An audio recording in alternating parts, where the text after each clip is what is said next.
Hello, everyone, and welcome back to Who is the Red Queen, which we played a lot of last week, and I did terrible things, and this time we are going to go through it again and not do the terrible things. Hopefully, that's the plan. That's the plan of action. We'll see if it works out or not, but this time. I was choosing the Hatter every chance I got last time, so this time we're going to be choosing the White Queen whenever we can.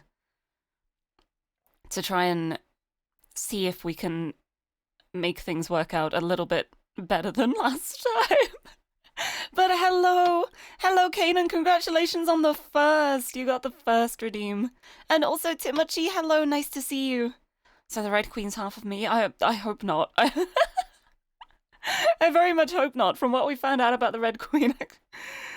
Actually, I know I'm the one who said red plus white equals pink, but I don't want to be associated with the Red Queen. Even if it is Alice.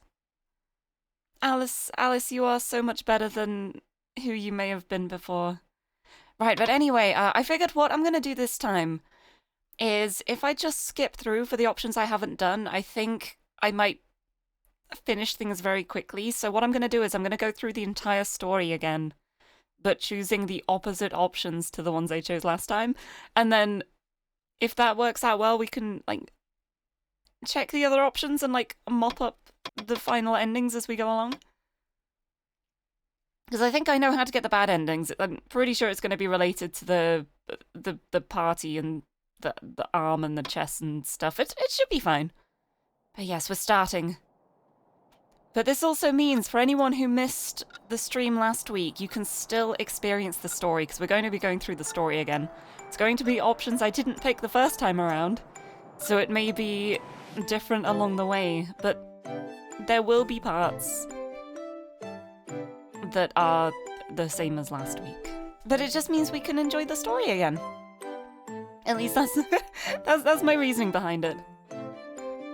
Also, before I get started too, I will post the content warnings for this game. It shows up in a splash screen before you even start the game, and lets you know what's in store. Hopefully, this time there should not be any animal cruelty. I think we got the animal cruelty out of the way.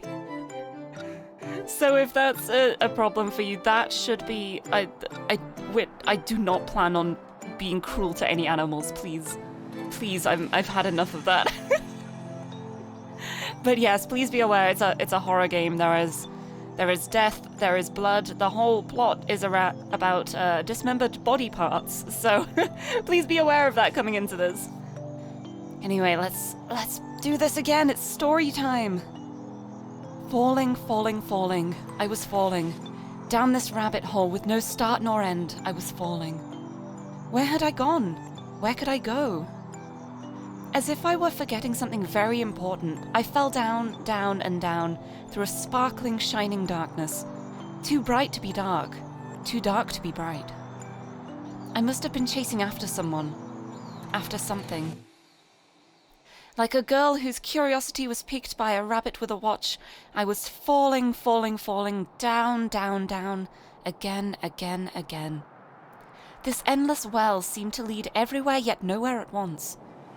Either the hole extended very deep, or I descended very slow.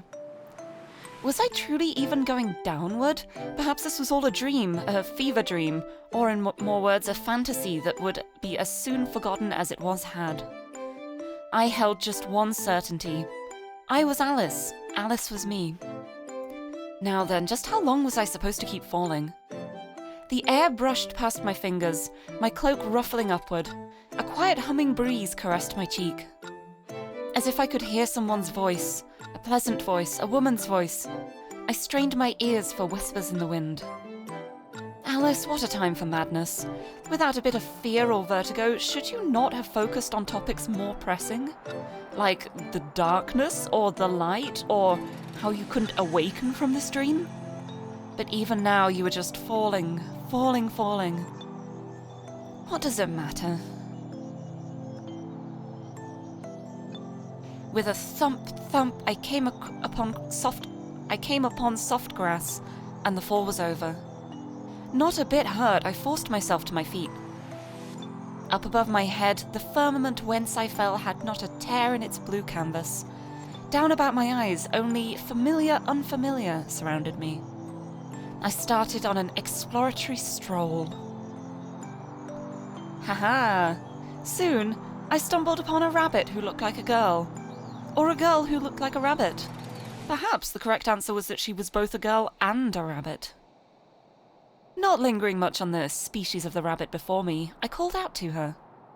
"Excuse me?" Where was this place? Why was I here? How could I leave to return home?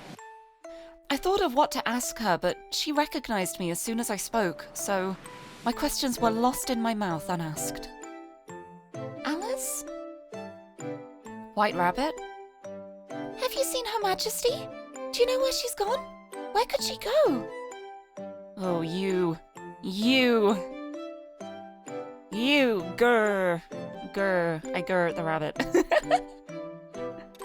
"Her Majesty, the Red Queen. She must be taking a vacation of sorts. I only wish that she could have left this little rabbit a note. I'm in a bit of a panic, you see. The land can't run without its queen. Please let me know if you catch sight of her." I nodded. Who this Red Queen was, I had not a clue but a tingling déjà vu. Still, my acceptance of the request words. How do I speak? I don't know how to speak today, sorry.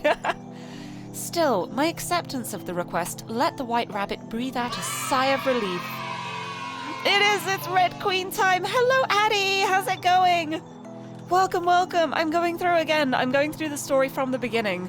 And my idea this time is I'm basically going to choose all of the options I didn't choose the first time around. So, no more Berta. Not today. And that also means I think I'm going to be getting a few of the ballroom chess bad ends, I think. But yeah, no Berta, just mainly wholesomeness. I think I did some good things the first time around, so it still might go badly. We'll see. We'll see how it goes. It should be okay. We shall soon find out, but either way, grr, rabbit. Just as I prepared to pose my own questions, she straightened her back in surprise. "I'm afraid I have to go. I'm going to be late." The White Rabbit dashed off. I wanted to ask some questions. Never mind that. Follow her, Alice. Although I chased after her with only a moment's pause, when I turned a corner, she was nowhere to be seen. Oops. I accidentally scrolled my mouse wheel there, you didn't see that. I found myself in a garden meticulously kept. Tailing the rabbit, I barely dashed a few paces. I hadn't realized that such a place was so close by. Rather, I hadn't realized I had run this far. A conjecture tickled my mind that this world I fell into was a magical place, one with paths that pointed to one way but twisted to another. What an explanation, much more far-fetched than me just not knowing where I was running. I took a moment to catch my breath. Glancing around, I began my walk about the garden. Flowers and greenery all around, but not a person in sight. This place was beautiful. Oh, thank you for giving me my glasses as well, Eddie. I missed that. I can read properly now, maybe. Maybe. It's questionable. Also, Sarah Starchild, hello! Isekai? Maybe, kind of? I don't know. But welcome. Welcome to Horror Time.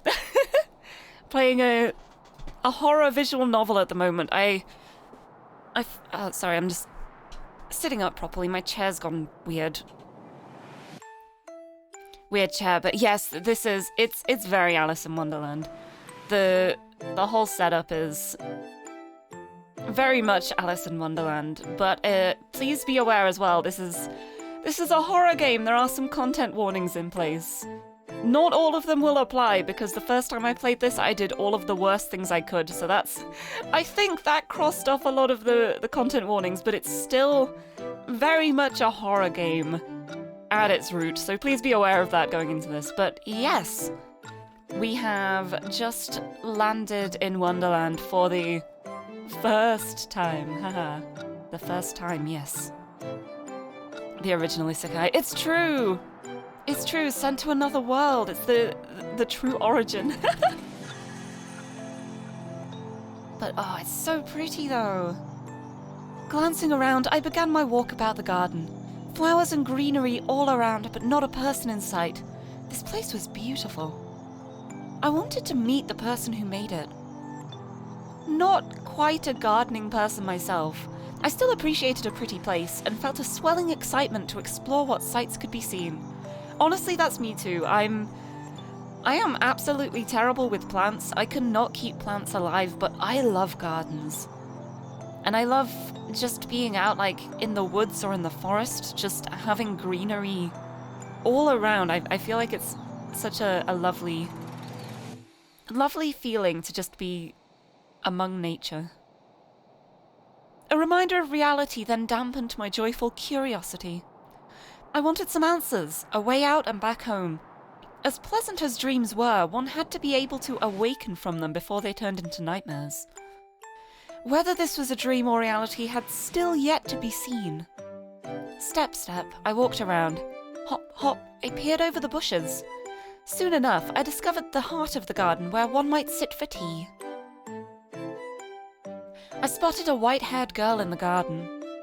To amend my previous thoughts, wouldn't it be right to say that I rather also appreciated a pretty person?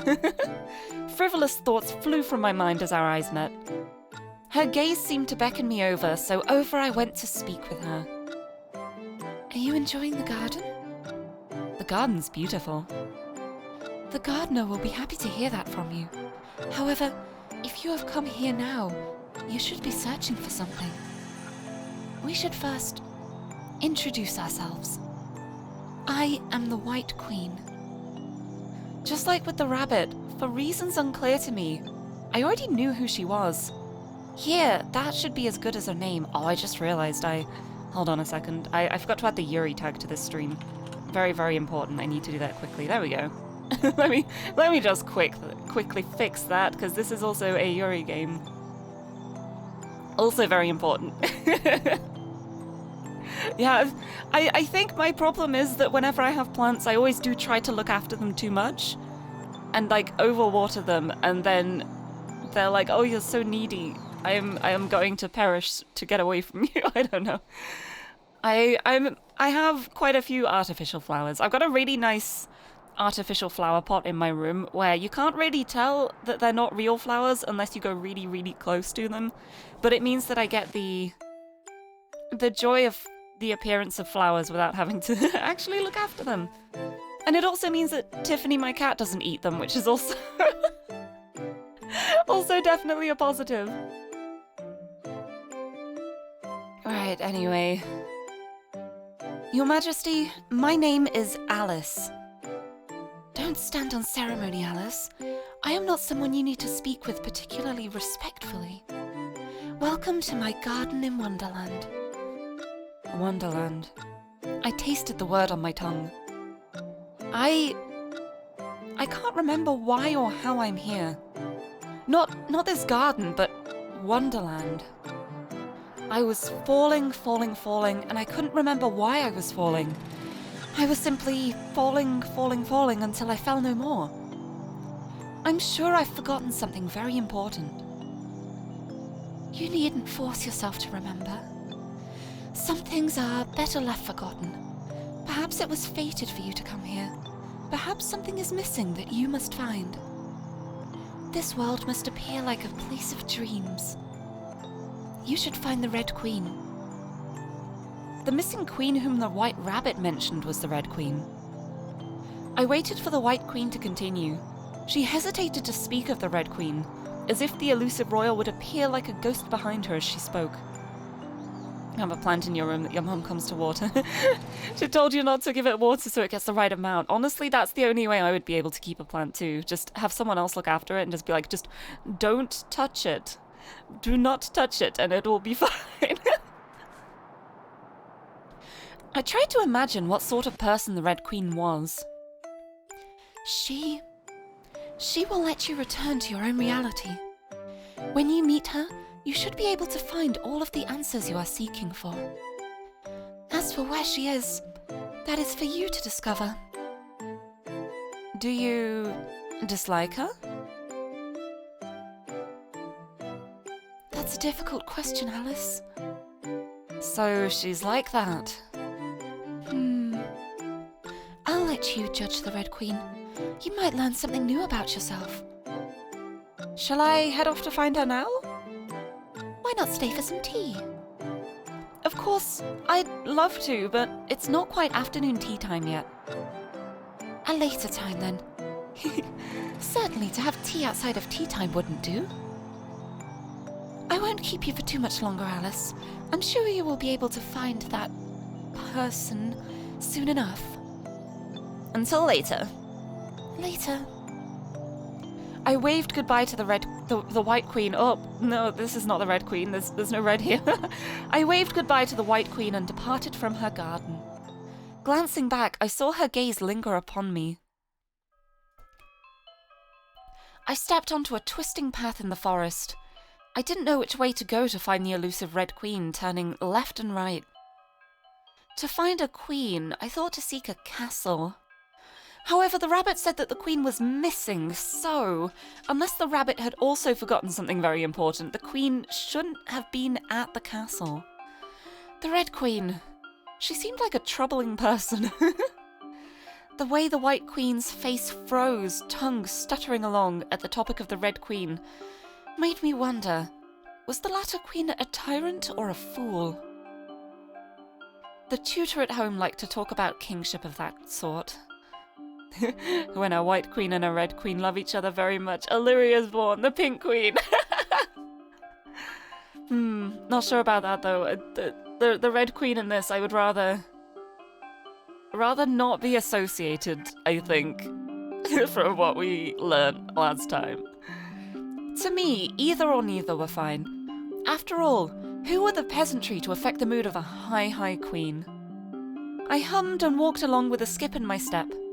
Just as I reached a rhythm in my stride, I kicked a little something. An animal? That threw me off my beat. I slowed to a plod, my mood a note dampened. Soon I heard the chatter of a girl a few trees away. Seeing not much civilization here in the forest, I followed the voice of the girl.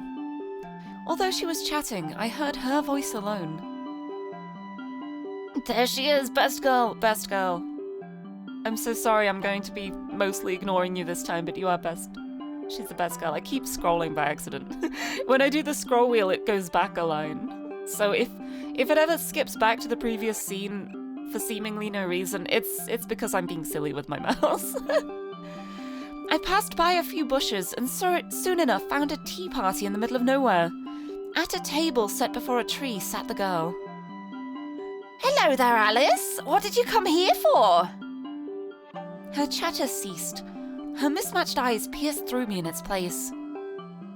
She'll be happier left alone, that's true. I don't want to complicate things. I should leave her. I've got to leave her be.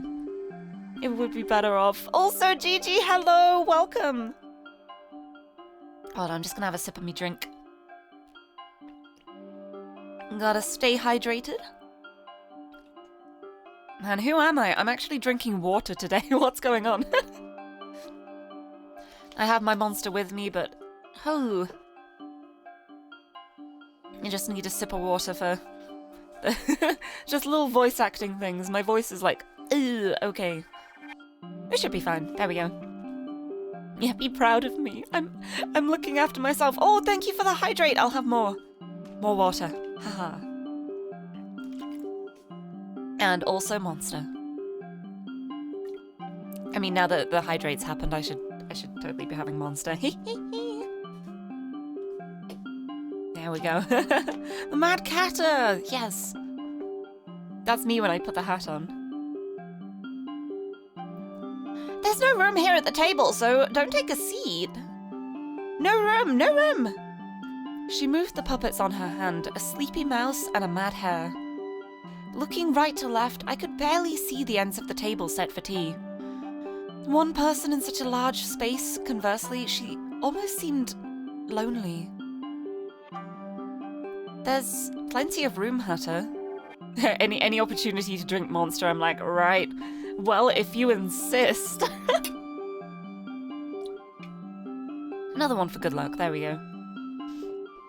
There's plenty of room, Hatter. To make my point, I took a seat in a large armchair across from the Hatter. The chair stunk of flowers as if to clear away the shadow of an unpleasant previous sitter. I sank back into it comfortably. Then I kept sinking before I jolted back up with a shallow gasp. 3's plenty a crowd. That's rude of you to say, Alice. Not very civil of you to sit down without being invited either. But whatever, let's just treat you as our extra guest for tomorrow. Not today? Aren't they the same? Yesterday, today, tomorrow? Every day is never a day different, but since I'd rather not deal with it today, we'll just treat it as for tomorrow. Dormouse and March don't mind. You mentioned 3, but I only see 1. She wiggled the puppets on her hands as if to explain everything. 1 was herself, 2 was the first puppet, 3 was the second puppet. I'm scared Alice might be blind. That's a side effect of being Alice. Don't worry. It's just a side effect of being Alice. The pitch of her voice warped. Don't mind their comments. She is Dormouse and he March Hare. She paused as if waiting for me to greet the animal puppets. I waited. She waited. The silence of the conversation bored me, so I relented to the Mad Hatter's wordless request. I was their guest for tomorrow, so a polite guest I decided to be. Well, hello there. I was scared she was deaf as well. Hello there, Alice. Between the puppets, I much preferred the Dormouse. If a puppet could fall asleep, she looked as if she was about to do so. I felt some pity, as that meant that the March Hare would speak more. What were we talking about before? A riddle? Maybe it was this one. Why is a raven like a writing desk? Do you have an answer to that riddle? You're no fun, Alice. Relax and have some wine. There is no wine? You're invited for tea tomorrow, Alice. It's the obligation of the host to offer a guest a drink at tea time. Maybe she was an alcoholic. Hatter, I can't in good faith call this time of day tea time, nor can I call alcohol tea. Details. Add some butter. It'll be tea time eventually, so it's tea time now. We're having tea, so it might as well be tea time, don't you think? What did you come here for, anyways? Although I couldn't quite say that I had come to this tea party with a goal in mind, I figured I might as well tell her. I'm searching for the Red Queen. Her brow contorted as she took a sip of her tea, puppets set down for just that moment. Dumping the tea away and rinsing the cup, she poured herself another drink. Oh, her. The Hatter placed her lips to the rim of her teacup and stared at me. A minute passed, all 60 seconds consisting of staring, before she ducked down under the table as if to find an item and popped back up again. Boop. Stay and chat for a moment. I'll help you with a little something regarding Her Majesty. The Hatter poured me a cup of tea and slid over a plate of sandwiches. The plate hurtled towards me, forcing me to hurriedly grasp it, lest sandwiches spilled all over my lap. Luckily, the cup of tea arrived much more calmly. I took a taste, finding Earl Grey. Is it tomorrow already? At the very least, it wasn't time for afternoon tea. If I'd known I would have tea now, I would have stayed a little longer to have some with the White Queen as well.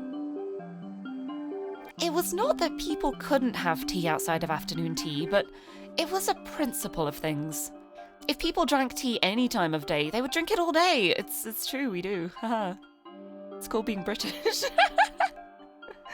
I sipped some more, enjoying the citrusy flavour of this black tea. Today is tomorrow for yesterday, don't you think? Unless she doesn't think. That would have been rude of you to ask. She's just normal. Orthogonal? I'm certainly sitting up quite straight. But regarding the Red Queen, do you have some news about her? I'd say I have some business with her instead. Something to do with meat and flesh and all the other red things that a Red Queen might have to do with. Aren't you a hatter? Yes? Not a butcher. Unless your meat is made out of hat. While talking about all things unappetizing, I took a bite of a sandwich filled with an ambiguous color. A milky sweetness melted in my mouth. I tasted some sort of fruit inside. Maybe it was mango or kiwi or strawberry. Satisfied with the pleasant sweetness, I took another sip of tea. This tea and these sandwiches are delicious. Thank you, Alice. You made them? Compliments to you then. Wow, such flattery! Since you put me in a good mood, I guess we can go ahead with Her Majesty's matter. In fact, she's been sitting here with us the whole time! I sat up even straighter in confusion. Glancing around, I saw no queens in sight, not a human nor animal besides the two of us here. Yeah, only Best Girl would feed Schrodinger's fruit. What is it? It is any fruit. Until you find out what it is. I love that. I love the idea of just like an ambiguous fruity taste. Although I've got to say I'm a big fan of fruits in general. I don't think there's a fruit I dislike, actually. No, that's a lie. I dislike tomatoes. And that technically counts as fruit. I don't think there's a sweet fruit that I dislike. You're a big fan of me? Oh, thank you. The hatter rolled a chair over and pulled a cloth off from over the chair's holdings. Ta-da! Nausea ran up my spine. On the chair sat a chunk of meat dressed up in tattered human clothes. Still dripping red, the flesh seemed to ripple, undulating. Was it rotting, or was it still alive? My head spun as I squinted at the thing. This meat, no, this thing resembled a human torso. With half a neck and chopped off limbs, dolled up with what could have been fancy clothes, this was surely human flesh. I sensed an odd familiarity to the torso, but also felt as if I was looking at it from an incorrect angle. This was the torso of a regal woman. This was raw human flesh. This is the Red Queen? An inappropriate question flitted across my mind. Could we consider it a sitting if it didn't have legs? I suppose yes. Yeah, sitting is like, so long as it has a bum, I would say it's sitting quite safely. I thought you said you weren't a butcher, Hatter. Oh, actually, I don't know if I've ever actually tried cranberries before. Thinking about it, I'm trying to think now, have I tasted cranberries? Honestly, there's quite a few things where I just haven't had the chance to taste them before. But like, of all the ones I've tried, I'm generally just a very big fruit fan. Oh, the music. We definitely couldn't consider this a hat. Having just eaten, the strawberry taste in my mouth turned to a meaty texture like raw pork. I could almost taste sweet, rotten fat. Ooh. I swallowed. I wondered if the hatter wanted to make me sick. See, I would not swallow in that situation. Just like a mouthful of meat, just like, ooh. Ugh. Oh. You know, I'm pretty sure I've had cranberry in drinks before, like with other flavors added, and I've always liked those. So, oh, thank you for the gym! Gym to make us feel better after swallowing a mouthful of mystery meat. Yes, I'm a hatter! I closed my eyes and rubbed the bridge of my nose. Too distracted by the surprise, the feeling of my fingers almost felt like wet ground meat, even though I was sure that my digits were still attached to my palm. Suddenly just meat everywhere. The image lingered uncomfortably behind my eyelids, not with disgust, but with another inexplicable emotion. A negative one for sure. I looked at the torso again, and it seemed so still. I saw exposed bone and a shattered trachea. The cut must not have been wholly clean, made with a blade sharpened not quite enough, yet also dulled not quite enough. Yes, this was the Red Queen. I knew not why I knew, but a voice in the back of my head told me that this was the Red Queen. A part of the Red Queen. I'm afraid Her Majesty can't speak right now. The Hatter stirred her tea and popped a bite-sized sandwich into her mouth, munching happily. Oh wait, I've nearly finished my water. Hold on. Oh no. Oh. Akira, thank you for the door knock. Welcome. Welcome, welcome. Come on in. Door's wide open. You can come and join the meat tea party. Hold on. I think I've got another bottle of water here.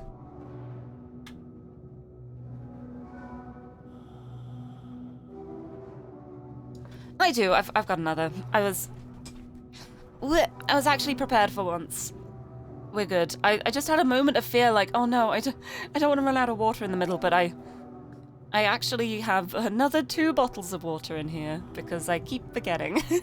Thank you for the headbutt too. Yep, the Hatter stirred her tea and popped a bite-sized sandwich into her mouth, munching happily. Don't look like that, Alice!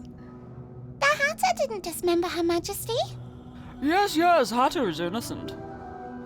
Since only the Hatter spoke up in defense of herself, I wasn't particularly inclined to believe her. But whether or not she did kill the Red Queen, the end result sat before me. What should I do now? I murmured my uncertainty at this dead end aloud. What do you mean? All you have to do is find all of the other pieces. If you have anything you need Her Majesty for, all you need to do is put her back together. Have you forgotten, Alice? That sounded mad. So mad I wanted to laugh. This is Wonderland after all. All I needed to do was find the pieces. That was right, Alice. That was all you needed to do. It would either be terribly simple or terribly hard. I hoped that no one had fed the Red Queen to the pigs or minced her up for a patty. Regardless, all I really needed was a head and the torso if I wanted to talk to her, to ask her about the secrets to returning home. May I take the body with me? Alice, you were a civilized girl. Did you really want to lug around a piece of meat like you were some meat seller? Selling it to the cannibals? No, that wouldn't be fair, don't you think? Once you find most of her parts, let's just say the limbs, I'll give you a special present and help you out again. She patted a box off to the side of the table. The box was just big enough for a cat or a cake or maybe something like a hat or a head. Perhaps, maybe, definitely.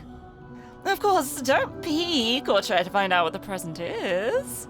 It wouldn't be a surprise like that, and I'll be very, very upset if you cheat. With that smile on her face, I couldn't see her upset.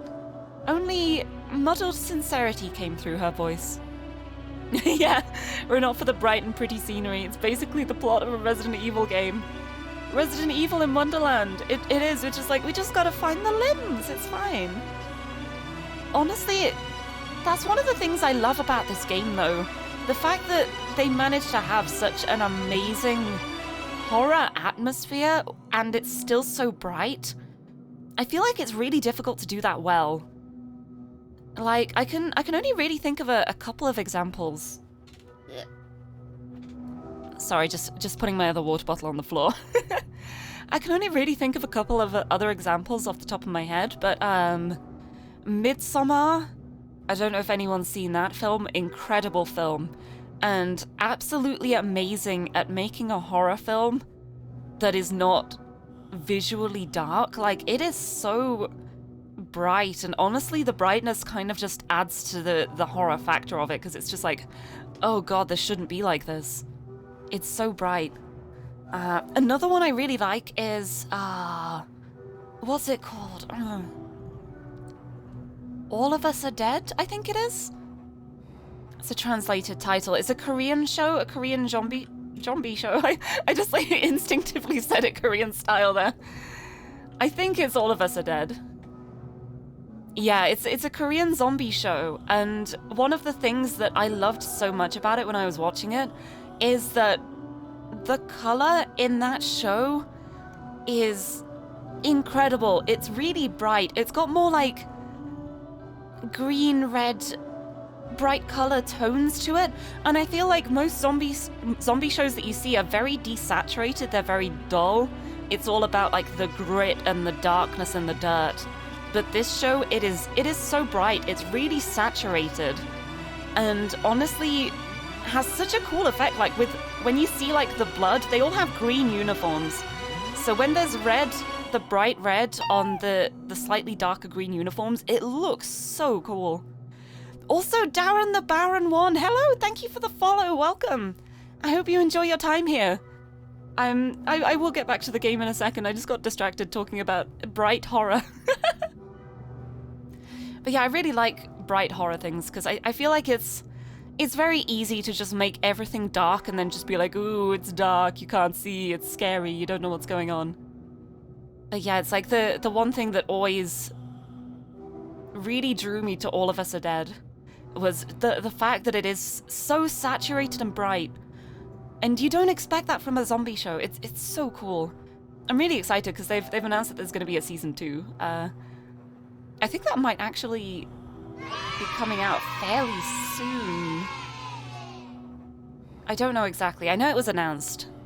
Oh, thank you for the confetti and the head pat.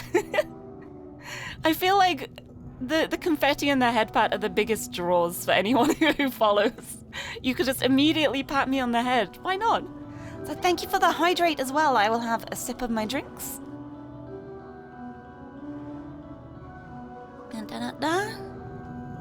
And with that, I've finished my one bottle of water and I'm moving on to the next one. And I will also have a sip of my Monster because I can. The power of Monster energy. Oh, thank you for the posture check as well. Let me sit up straight, have a big stretch. Ugh. That was such a big stretch. My tracking lost me. It's just like, oh no, where's she gone? I'm up here. Oh, big stretch. Big stretch. Oh, I can really feel it in my shoulders when I stretch. I need to stop sitting at my desk for so long. Oh, with that smile on her face, I couldn't see her upset. Only muddled sincerity came through her voice. Now then, I've got to grab something off the stove before it burns. Hmm? Oh no, don't let your hammer burn. The Hatter got up from her seat and walked away. Here I was, alone with the Red Queen's flesh. It was missing all 4 limbs and a head, so to make her whole I would need to find 5 parts. I hoped that my search would be easy. Seeing as the Hatter was nowhere in sight, I contemplated a decision regarding that curious box on the table. I do not want to die, so I'm listening to the Hatter. I shook my head. Instead of antagonizing the Hatter needlessly, I decided to take another sip of tea. I would see what was inside the box eventually. Oh, we're back to the music box music again. I love this soundtrack so much. Also, I had to change a few sound settings since my last stream, so please let me know if the game is too loud or too quiet. I think it should be okay. It should be a nice background music level, but if it is a little bit too quiet or too loud, just feel free to let me know and I can quickly bump it up a bit or down. Oh, there we go. The Hatter returned soon enough. Nice balance. Okay, I'm glad. I think I've managed to figure it out, but it's always nice to have the confirmation. I'm always just sat here like, oh no, is it okay? Glad it is. Tea and crumpets. That is a great first message. Thank you. Welcome to chat. I've got to say, at the risk of sounding like a stereotype, I am very fond of tea and crumpets. It's a good breakfast. A cup of tea and a couple of buttered crumpets. Very nice breakfast. I think we might have crumpets in, actually. I might have some later. Tea and crumpets. It's oh, there was a video recently. I have a terrible memory, so I don't remember who it was, but it was quite a popular YouTuber who was trying crumpets for the first time, and he just ate them out of the packet completely uncooked, and I was just like, oh no, what are you doing? No, you have to toast them. You have to toast the crumpets, otherwise you're just eating like a doughy mess. Lumsev, hello, welcome. Yeah, British mode activated. Someone mentions tea and crumpets, my eyes flash red. I'm just like, oh, tea and crumpets, you say? Why? Don't mind if I do. It's time for tea. Let me bring out the cucumber sandwiches while I'm at it. Just like, sir, you put them in the toaster, you heathen. So I can't imagine. Just, oh, I think it might have been Ethan, actually. I think it might have been Crank Gameplays. Also known as part of the enigma that was Unus Annus. I miss that. I miss Unus Annus so much. But I was watching the video and I was like, oh, I can't wait to see what he thinks of crumpets. And then he just opened the package and just bit straight into it, and I was just like, no, don't do that. That's gonna taste horrible. They're so nice. Just toast crumpets, just put a little bit of butter on the top, just enough to like melt in and soak through, and it's so yummy. So nice. And Dante left, hello! Also, we haven't gotten to the bird yet, but it's okay, the bird is fine. The bird is going to be absolutely okay. We are doing good things this time, I promise. I felt so bad about that. I was so sure that was just going to lead to an instant bad ending, so the fact that I completed the game with that as the thing that happened, I feel dirty. It feels wrong. So I'm very excited to be able to undo that decision. Thank you for the headpats too. The Hatter returned soon enough. In her hand was a hammer, glowing bright with heat. She chucked it to the side with a thump and let the metal sizzle on the ground. What was the hammer for? Does a hammer need a reason to be? Hey, Xander! Xander, thank you for the sub! Oh, the message didn't show up. Oh my god, that didn't show up in my activity feed. That's so weird. But thank you! Thank you, Xander. Welcome. Welcome back for another month. That's so weird. It usually comes up with another alert as well. I don't know what happened. It's fine. It's okay. Let me scroll over your name to double check. Okay.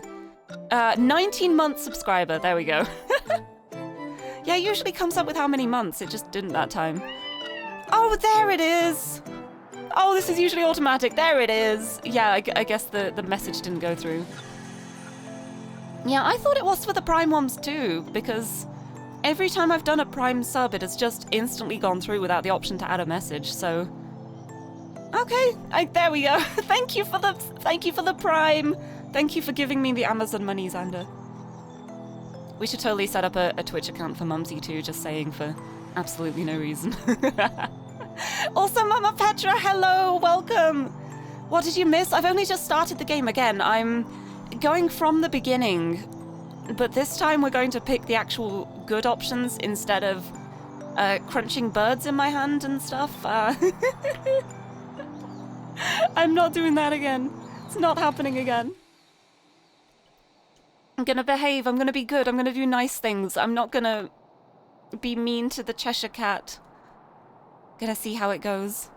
You can watch for about 20 minutes before you have to go get your hair fixed. Oh! Did something go wrong? Did you have to, like, have it redone? Oh, I hope you can get it fixed well. Because I know you were really excited about getting your hair done. I hope it's okay. Does a hammer need a reason to be? Oh, the purple didn't show up as much as you wanted. Ah, so is it like intense and intense? I was gonna say intensening, that's not a word. Intensifying the color. Oh, it's very blue. Oh no. Oh, add the red tones then. Yeah, get it more purpley. Oh, good luck with that. I hope they're able to fix it for you. Intensening. But yeah, hopefully that shouldn't be too difficult to fix though. I feel like if it was too dark, then it's really hard to line things, but if it's just a different shade, and if it's something like a purple where it's a mixed shade anyway, you should be able to just add some red tones and fix it. I'll keep my fingers crossed for you. You dyed your hair purple once and it lasted 2.5 days. Oh, I dyed my hair purple once and it lasted 6 months. My hair like absorbs dye. It was a problem because it was when I was a teenager and I was still back in school, and it was like the 6 weeks holidays for school. And I really wanted purple hair, so it was like, okay, you can have purple hair just over the holidays. For the 6-week holidays, we'll get a very temporary dye. We'll put it in. My hair was still purple when school began again in September, and I had to dye over it with brown, so my hair got quite dark. But yeah, the purple just clung to my hair. I wonder if it depends on like hair types, because I feel like my hair is very, I don't know, absorbent. And I have very thick hair as well. So I think the fact that it's so thick as well probably helps when it comes to dyeing it. Also behind this smile, hello! The legacy of the purple hair must live on. But yeah, I've got, I would say my hair is a bit too thick, honestly. It's it's a bit of a pain. My hair grows really fast and it's really thick, which hopefully means that I shouldn't go bald when I'm older, which is a good thing. But at the moment, it's such a pain because I like having short hair and it grows so fast that I'll have my hair just how I like it. And then within a week again, it's too long. Also, Milo, hello, welcome. Yay!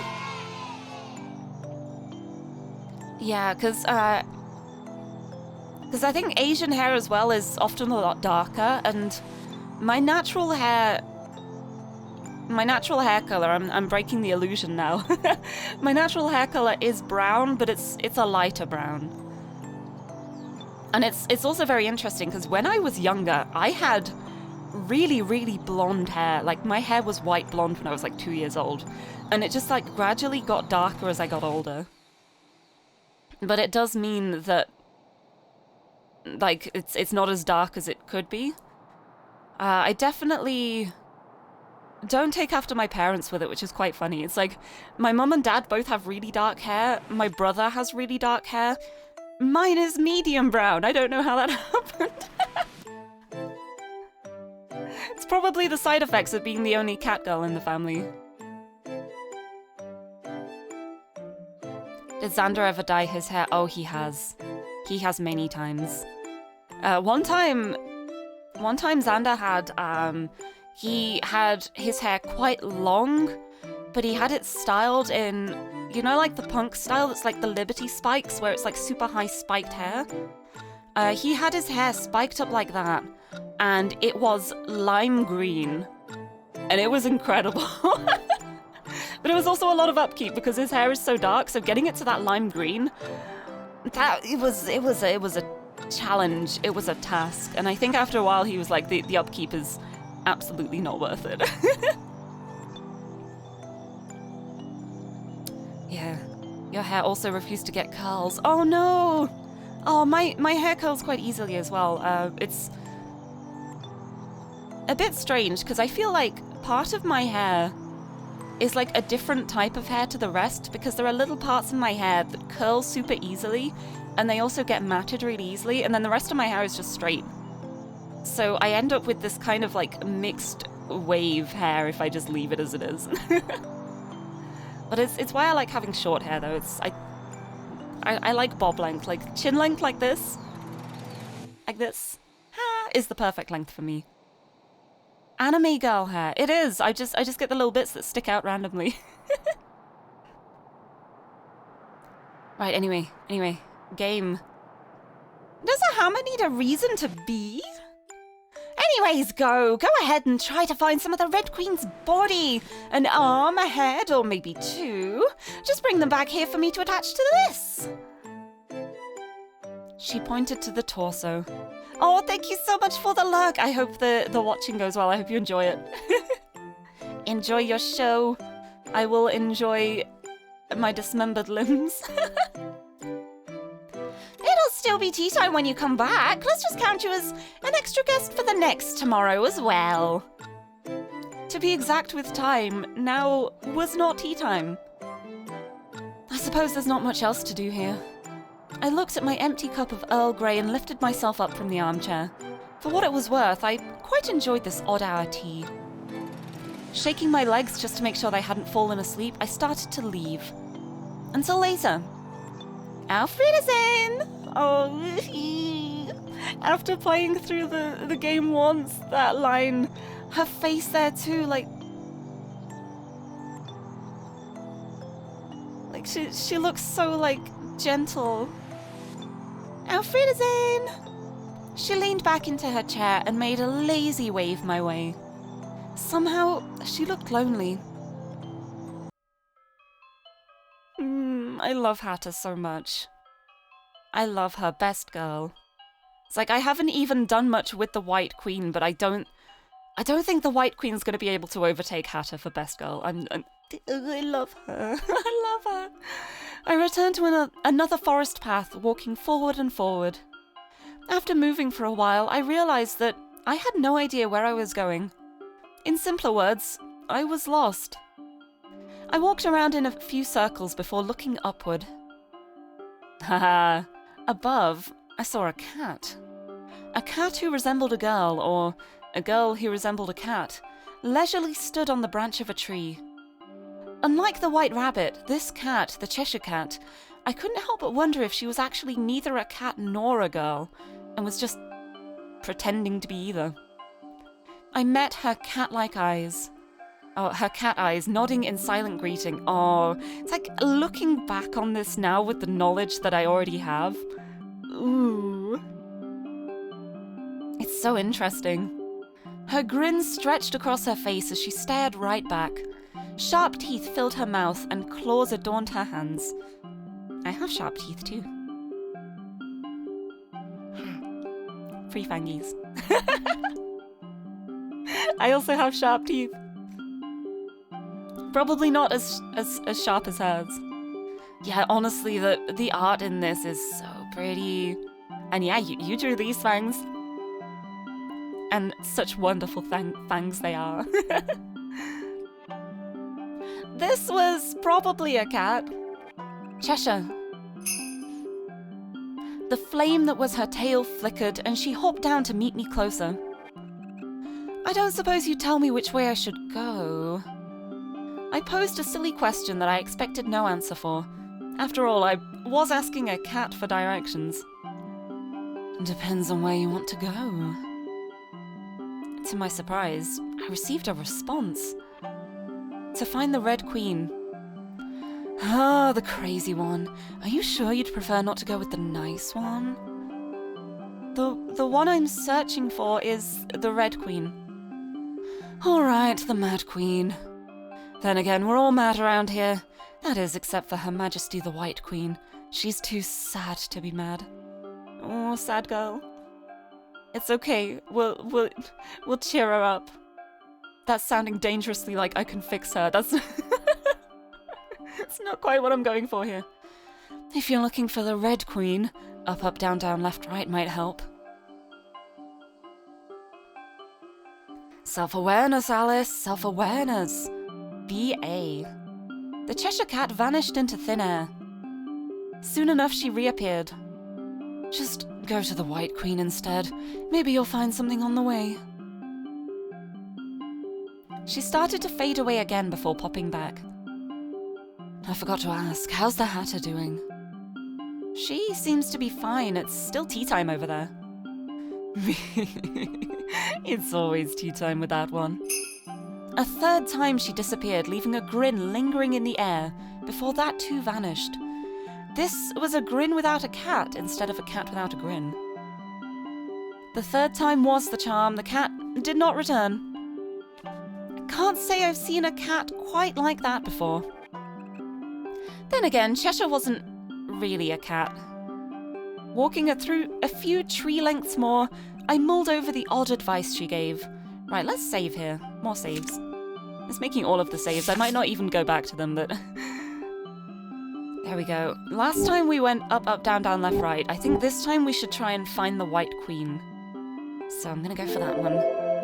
Remembering that the Cheshire Cat mentioned the White Queen, I decided to give the Queen a second visit. I thought that I could easily replicate the route to her garden, having only recently been there. However, the more I walked, the more apparent it became that I was lost. I passed that tree to the right a handful of times already. I was going in circles, getting nowhere closer to that beautiful garden and its equally pretty owner. I let out a sigh and chose a bush at random to walk through instead of following a path. My cloak saved me from being scratched by the leaves and branches of the bushes. I came out on the other side to a particularly tall tree and a large bird cage. Oh, there she is! I spotted the White Queen inside the bird cage. Behind her was a limb, a leg. Hello? We meet again, Alice. I hadn't expected that I would be trapped here again. I'm a little embarrassed that you're seeing me like this. I contemplated just asking for the leg and leaving. No, that would be a terribly foul thing to do, especially to a pretty person like her. God, Alice, at least be subtle. Although in a way, it almost seemed like a good idea to leave a pretty bird locked up in a cage, all for oneself. No, that's terrible. After all, how do you catch her if you let her go free? That's imprisonment, Alice. That is kidnapping. That is not a good thing to do. Is that the Red Queen's right leg? So it would appear. To find the Red Queen, you may have to find her parts as well. Even so, she should be able to help you find your way back home. I'm sorry, Alice. Don't apologize. The key to my prison is atop the towering tree. Would you help me open this cage, Alice? Yes, of course. Anything for a pretty lady, right? Agreeing to the request, I walked over to the tall, tall tree that the White Queen gestured towards.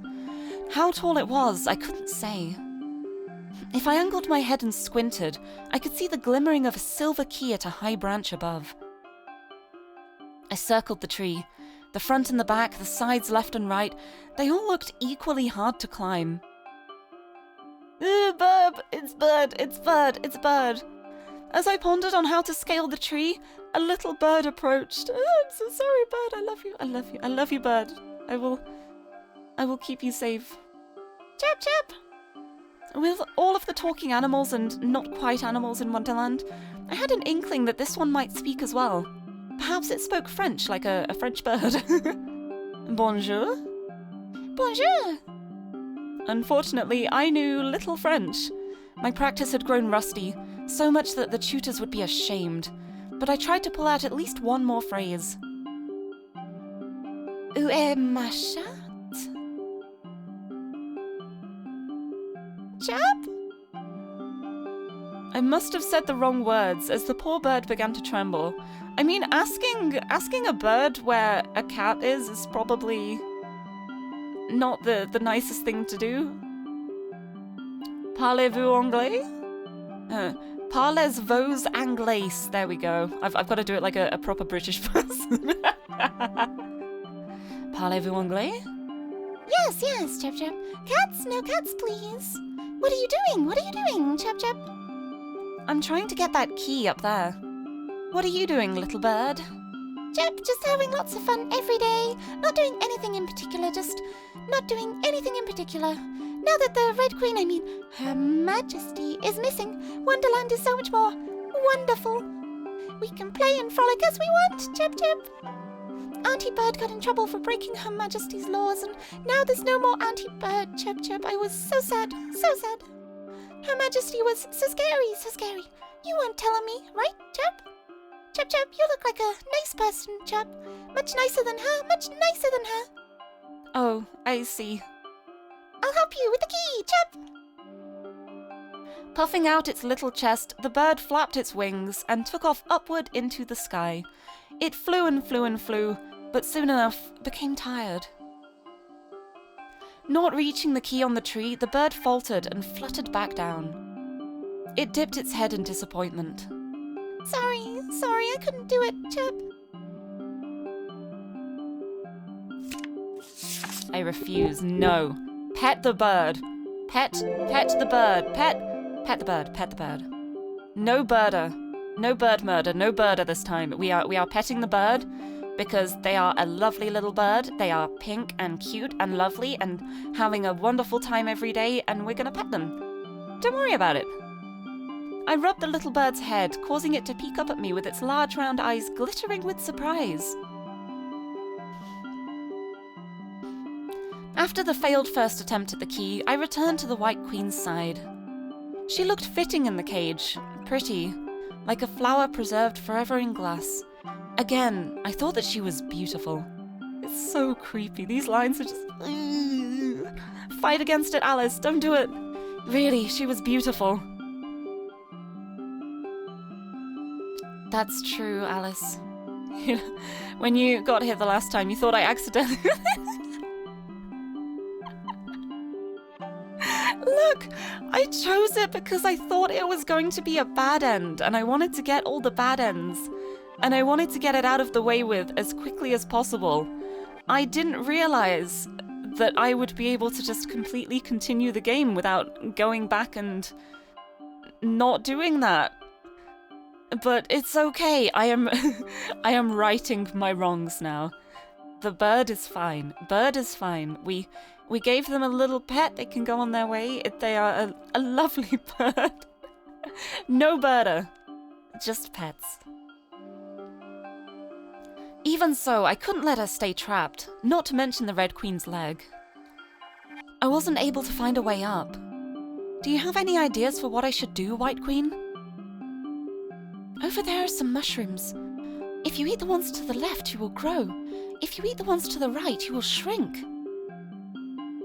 I think they will be helpful. Accidentally, like all those fires. Look, the fires are accidental.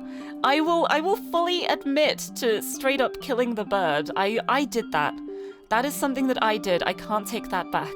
I will regret it every day of my life. But the fires, no, I'm not admitting to anything there. I'm still innocent. No arson. Magic mushrooms? I was hesitant to eat mushrooms picked from unknown wilderness, but I felt that I could trust the White Queen.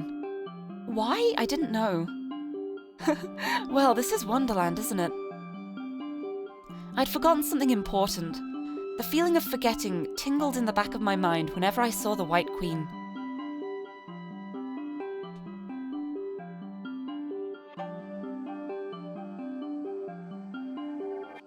Finding the mushroom she pointed out, I faced a choice. Oh, here we go.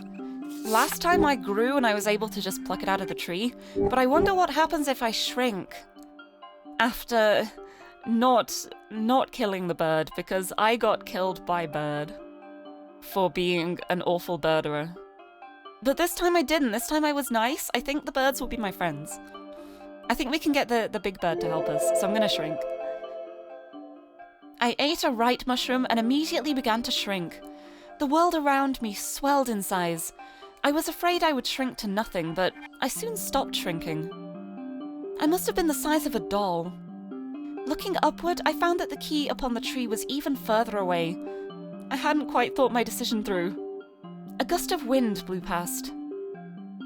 Bird! Another bird appeared, towering over me. The bird who previously helped me also looked large, but this new arrival outsized my little friend. Hello, Chip. I heard you needed some help. I hadn't thought you were going to be this small, but whatever works. Never know with them humans around here, Chirp. I paused for a moment to take in this new bird. I shouldn't have been surprised anymore when the bird spoke, so I decided to take it in stride and enjoy the offer of aid where given. I need to get the key up there.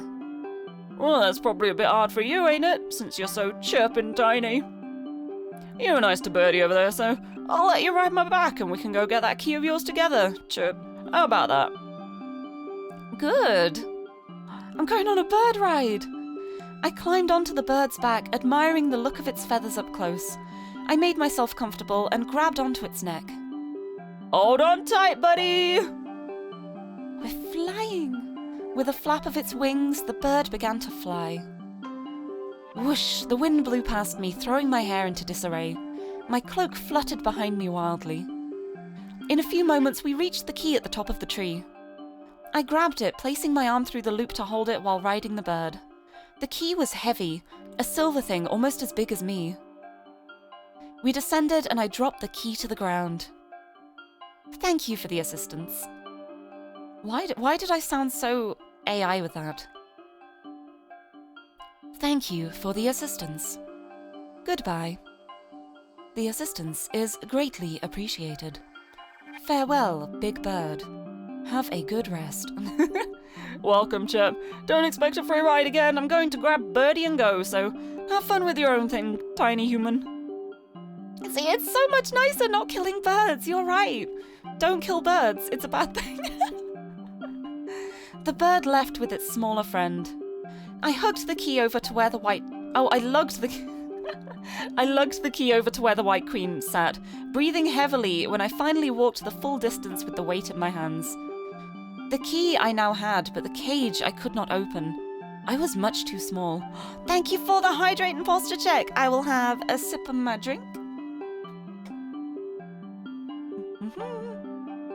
I will have a sip of my monster. And I will have a big stretch.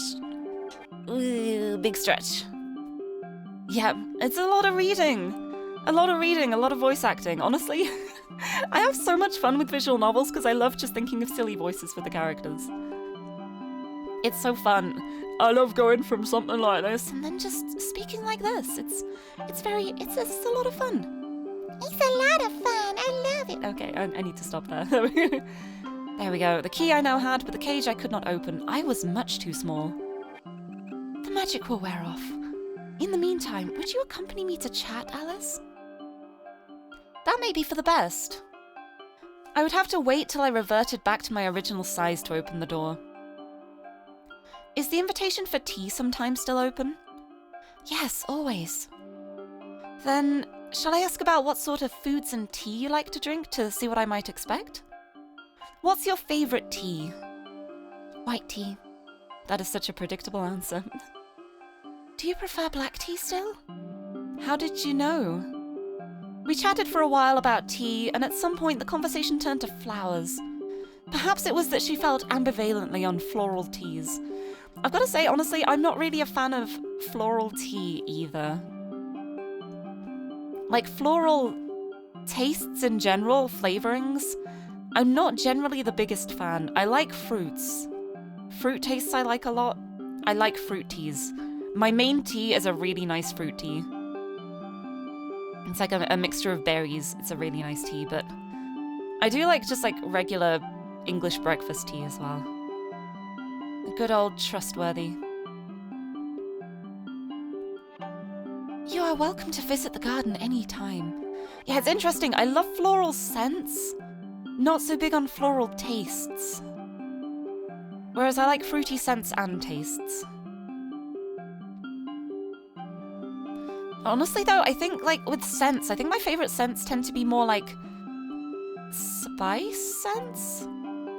I really like things like cinnamon. Cinnamon scents, especially like for candles, that's probably my favourite.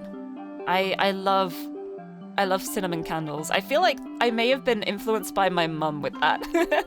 Because my mum always likes getting cinnamon candles, and I've gotten so used to it. Like, she'll have the candles burning, and it just... Yeah, it's cozy scents. I just associate it with like sitting on the sofa with a blanket around me, enjoying a hot drink and smelling cinnamon candles. It's really nice. Me and me mum's car, vroom vroom. Get out me car. Smells like home. It does. It's really nice. But I feel like that's definitely influenced me into like going towards those kind of scents for candles and things. Because I do just have all those really nice associations with it. But yeah, I do like floral scents too. You're welcome to visit the garden anytime. Also, welcome to the stream as well, Pixel guys. I just realized I forgot to say hi. Hi! Welcome to horror time. I couldn't find the way to the garden today. Perhaps getting lost had been for the better, as I found her in the end. Yes. I think I got lost. Is the White Queen just an average Californian girl? No, she is a polite queen with a fancy garden. Yes, that happens when I'm not there, but Wonderland should lead you my way if you think of me. At least for you, Alice. A different type of White Queen. I have nowhere to be but the garden. Oh yes, it is horror. It's okay, you can do this. So I will post the content warnings again. This game has a lot of content warnings attached to it. We shouldn't have to worry about animal cruelty. I'm not doing that. I refuse. We are being nice to animals, and it shouldn't be a problem. But the main plot of the game is that we are looking for dismembered limbs. So it's... yeah, that kind of says a lot. No, there's no jump scares, just blood. Lots of blood. Blood. Gallons of the stuff. All that you can drink, and it will never be enough. She paused, looking at something in the distance that I could not see. Would you believe me if I told you I can see the future? I looked her in the eyes and ascertained a calm surety. I didn't feel like she would lie, yet I couldn't quite believe her words either. I wondered what I had forgotten, what I was doubting. Rather than answer, I decided to play along. Can you change the future you see? Why do you ask? Otherwise, isn't it lonesome? I don't believe that the future is predestined, but the solitude of such a power would also be the fate of a queen in this world. Her words sounded contradictory. Even for the Red Queen? Especially for the Red Queen. The White Queen spoke of fate as if still trapped by something more than just this birdcage. I couldn't understand. Oh, my chair's creaking. Oh, I have a creaky chair. I need to get a screwdriver to that later. We talked a little longer. I felt a tingling up my arms and began to revert to my usual size. The world warped and finally popped back into its proper place. I twirled around to check that all was well. Identifying no issues, I picked up the key that I dropped to the ground at some point and inserted it into the lock of the White Queen's birdcage. Honestly, part of me is wondering now, if I was like doll-sized, I wonder if I'd have been able to like climb into the cage. If I'd be able to like squeeze through the bars and just be like, hi, now we're both trapped here, I left the key outside. Would probably be a terrible idea. With a smooth click, the cage unlocked. I opened the door. And she free. The White Queen stumbled out of the birdcage. Her legs still wobbly from sitting in the cage for so long. She let me hold her steady till she rebalanced herself. Thank you. You're welcome. I ought to return to the garden now, but my invitation is always open, Alice. I'll see you later if you're willing. She handed me the Red Queen's leg. Yes, we got a leg! Freed from the birdcage, the White Queen departed to return to her garden. See, I'm wondering now if I might be in trouble for not picking the up, up, down, down, left, right route, because when we did that, we got 2 limbs, because we got the limb from there and then continued to here. I wonder if I locked myself out of that. I guess we'll find out. Just gals being pals in a cage. Having obtained 1 limb, I searched around for another. Before I knew it, the day passed. I looked towards the sky where the sun had begun to set. Letting out a yawn, I realized I needed a place to sleep for the night. I thought back to the parties who had helped me onto my adventure to gather the Red Queen's dismembered parts. Surely I could find one of them. I am going to save here. I'm so glad there's like 9 pages of save files here, because I'm just saving at every single option. And the funniest part is, I don't know if I'll even go back to any of those saves at any point. I just like having them just in case. Right, well anyway, last time we chose the Hatter, so this time we're heading to see the White Queen. Thinking to the eternal tea time of the Hatter, I decided that seeking out the White Queen would be more productive. I dropped the limb off at the Hatter's place, thinking that bringing a piece of a dismembered person's body to the White Queen again wouldn't be quite appropriate. I walked to the White Queen's garden. This was a pretty place, and she a pretty person, as before. She was watching the distance, looking at I did not know what. I wondered if my gaze toward her was like her gaze toward her object. Alice, you weren't the one she wanted. Hello. Yes, but I was the one in front of her right now. Build a queen. Good evening, Alice. It's almost time for dinner. Would you like to stay for a meal? Is it that time already? Her question made me realize the time once more. I would love to. Before long, a beautiful array of foods found its way onto the table, carried over by what seemed like magic, but was in fact little fairy lights. First came the appetizer. I put a forkful in my mouth and tasted nothing. Oh, Mama Petra, I hope it all goes well. Thank you so much for stopping by. I will complete this. I'm ready for completion. But oh, I hope the hairdressing appointment goes well. Have a good hair coloration. What am I even saying at the moment? It's fine. Bland. I haven't felt particularly hungry since I came to this world. I felt little thirst, little hunger, little urge to expel waste, all inconvenient facets of a mortal life. Perhaps this really was a dream. I know. This world must appear like a place of dreams. I picked at the food, my fork clinking against the plate as I moved items back and forth. Yes, she's getting her hair colored purple. She had it colored, but it went a bit too bluish, so she's getting it fixed to hopefully be a more purple shade, which is exciting. Ended up having a whole conversation about purple hair earlier because of it. I used to have purple hair at one point. I don't think it suits me. I don't think it fits me. Ever since I colored my hair pink, I've just been like, no, pink is my hair color. It's the right color for my hair to be. Purple is a lovely color, though. I know so many people who have purple as their favorite color. It's a sign of how universally liked it is, I guess. She looked like a doll. Perfectly practiced table manners, indifferent expressions. Nothing told me what she felt, only that she would complete this task of eating. The main course arrived soon enough. This was also bland. Silence fell upon the dinner table. Certainly, speaking too much during a meal was frowned upon by some, but this was much too polite. What sort of upbringing did she have? I mean, she's a queen.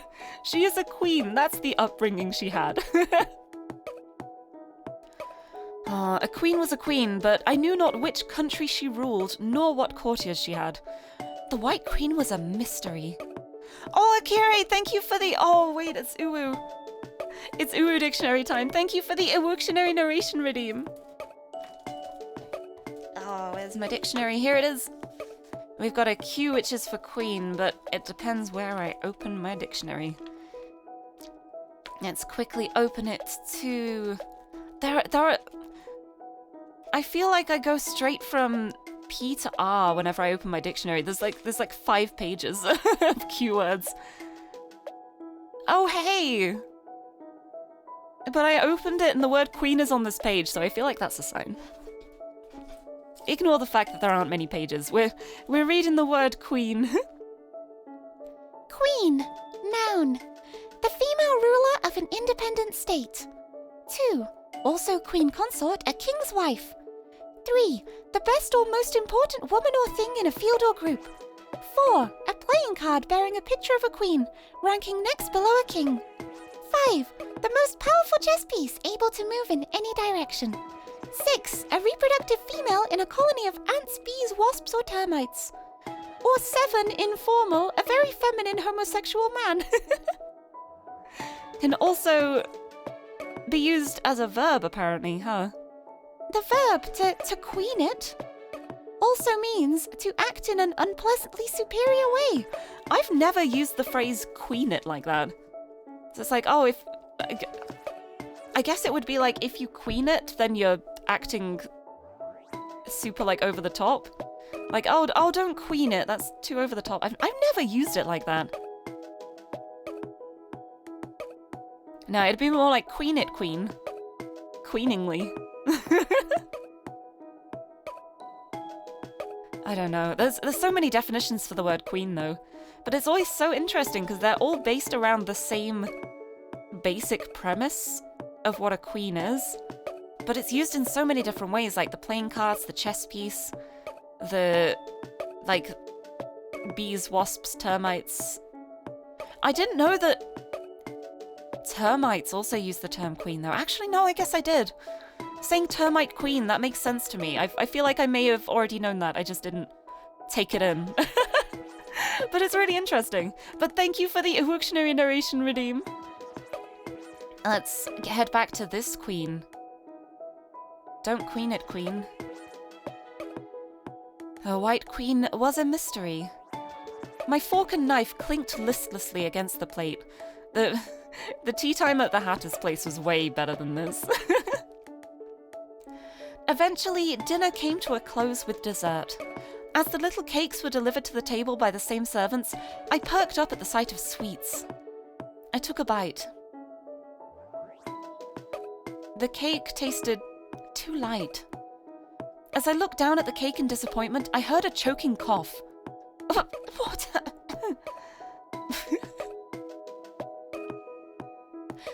The cakes must have gotten switched. How so? A sweeter one for Alice and a lighter one for me was the plan, but with the cakes decorated the same, someone must have mixed them up. That was surprisingly thoughtful of her. Oh, thank you for the hydrate! Water! I will also get the water. Thank you. Water for me and the White Queen. Also, that is so nice of her. That was surprisingly thoughtful of her. Although her plans backfired, I felt a tinge of guilt for wondering if she had tried to feed me something strange. I could still eat it. Oh, I don't mean to tell you to eat something I've taken a bite of. Well, it's the indirect kiss? Or indirect bite at that point. Wait, that's a bit weirder. no, I'll have them replaced. She called the fairies over again, and they left with the cakes. When they returned, they delivered new desserts, a vanilla ice cream sort of thing, to the table. I picked up a spoon and watched as the utensil sank into the white sweet when I moved forward to take a scoop. I placed a spoonful in my mouth. A chili sweet and creamy melted on my tongue. A chili sweet and creamy melted on my tongue. Delicious! I'm glad. I am unused to strong flavors. Although I liked them as a child, I can no longer recall the feelings I had back then. I had a time not too long ago where I was not allowed to eat many things or do many things at all. I feel apologetic to the chef.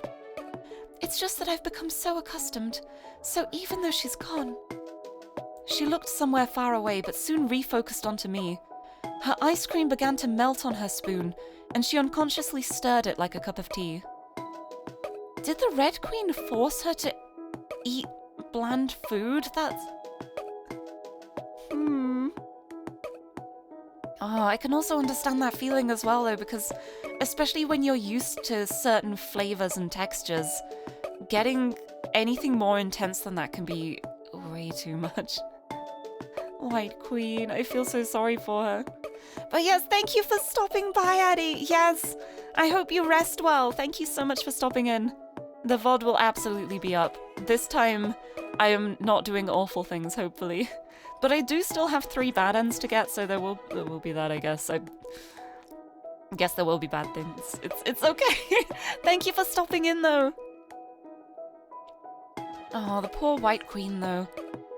Also, Lyra, hello, welcome. How's it going?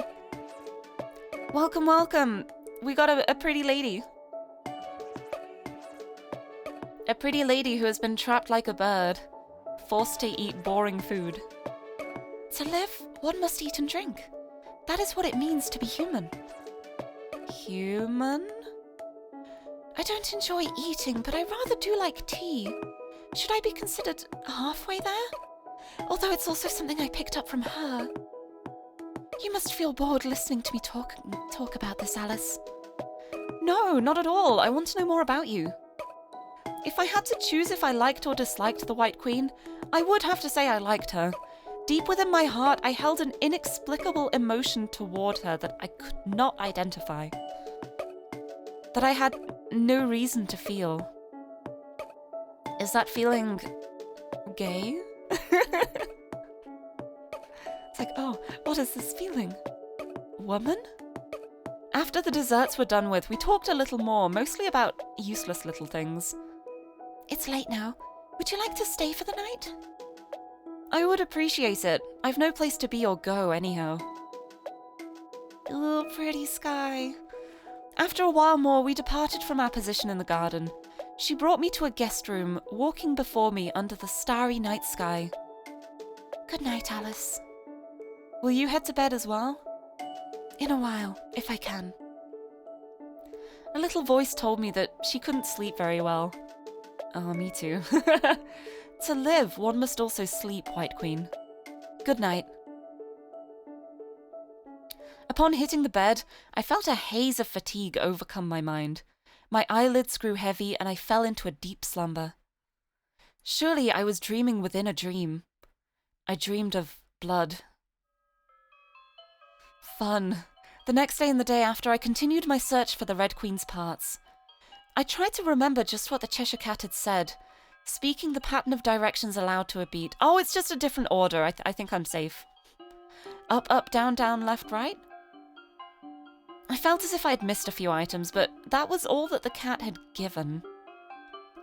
Yeah, I think it's just which order you end up doing things in. That's fine then. I backtracked to the position where I had met the cat and followed the recommended directions. Soon enough, I found myself at a crossroad. I saw no limbs nor heads in sight. Left was labelled right. Right was labelled left. With wrongly written signboards, I chose at random on where to go next. Every few meters, I found a new signboard with its own quaintly marked arrow. Whether or not they led to the right place was another issue. I slowed my pace to read the signs and followed them along. Today is a rainy day. I didn't know which genius thought to put a forecast onto a wooden sign on the side of the road, but I followed the direction to go right regardless. The sky had not a drop of rain in sight. Warning, cliff ahead. As it happened, neither was there a cliff ahead. Watch out for dragons. I looked for the dragons, but the dragons did not arrive. Shameful. At some point, the text on the signs turned to insults. Fool. You don't even know who you are. Stop following these signs. How many of these will you read? I walked and walked and walked. At the end of the final sign in the chain, I reached a clearing in the forest where I spotted the White Rabbit talking with a limb. Your Majesty's left arm, please. I blinked, then blinked again. Rubbing my eyes, I saw the same image. The White Rabbit seemed just about to prostrate herself to a living, moving arm. The arm, despite being an arm, had taken the higher position. The ground here is dirty. You needn't crawl here. Shall I take you back to the palace, or would you prefer to go to the garden or the courtroom? In fact, do you know where Her Majesty is? The arm smacked the White Rabbit. Although I silently observed, the arm noticed me and began to crawl over, handful of grass at a time. Or one handful of grass at a time. I'm missing so many words at the moment, I don't know how to read, I'm sorry. It moved like a snake, like a worm, like a piece of flesh and bone that shouldn't have been able to move. Its writhing struggle sent a shiver up my spine. I didn't know if I should pick it up or kick it away. I did neither, and it reached my feet. The arm proceeded to climb up my leg, up my cloak, clinging like some sort of dirty parasite, making its slow way up until I pushed past my building disgust to hold it in my hand instead. The flesh felt cold in my palm. I sensed no heartbeat at the wrist. Alice, Her Majesty's arm seems to have taken a liking to you. If you find Her Majesty, please return the limb to her and tell her that her rabbit did her best. I pray she hasn't met any trouble. A limb coming off isn't an everyday occurrence. She made quite the understatement. Yes, of course, I'm not going to tell you that your queen has no limbs. How did you know it was the Red Queen's arm? I would recognize Her Majesty's limbs anywhere. Do you admire her very much? Yes, of course. I respect Her Majesty very much. She united Wonderland into this kingdom and kept peace with a watchful gaze on the criminal populace. She is a decisive ruler and holds an agreeable worldview. Not sure about that agreeable part, gotta say. This should be her divine right to rule Wonderland. I've heard a cat call her mad. A dangerous expression flashed through the White Rabbit's eyes for barely a second. The Cheshire Cat is a known problem element here. If Her Majesty is mad, then such madness is, in essence, brilliance. Although I may not always be fated to be a favoured courtier, to be an aide to her is my greatest honour. I cannot be White Rabbit without Her Majesty. Yes, that should be how I view Her Majesty. I gave the rabbit's impromptu speech a short round of applause, balancing the detached arm in the crook of my elbow. The rabbit became flustered. She must also like you very much. All rulers had their dissidents and supporters. A certain man once said that a ruler was better feared than loved if she could not be both. Despite all that the White Rabbit said, I knew little more about the Red Queen. The Red Queen is the ruler of all this land. What's your job, White Rabbit? Zariad, hello, welcome! Pink Kitty is talking to White Rabbit and holding arm of Red Queen. After speaking to White Queen. There's a lot of colours going on here. But welcome, how's it going? Yes, she is the highest ruler of Wonderland. I deal with a little bit of everything. Administrative matters, legal matters, and the personal matters of important people. Since we've met a few times, I could say that I'm important, couldn't I? That's right. That's right, Alice? Yeah? Hand-holding? I know, right? I mean, it's more arm-holding at the moment. I have the entire arm. It's okay, don't worry about it. To my tepid jest, I received a response that made me pause. The White Rabbit took out a watch and jumped in surprise upon looking at the time, quickly returning the watch to her pocket. I love there that it's like I make a joke, like, yeah, I'm important too, right? You can attend to my matters, and she just says so matter-of-factly, like, well, yeah, obviously. So interesting in hindsight. Yes, the White Rabbit took out a watch and jumped in surprise upon looking at the time, quickly returning the watch to her pocket. Is it this time already? I'm afraid I must be off again if that will be all. Thank you, Alice. Hurriedly bowing a few times, she dashed off back to work.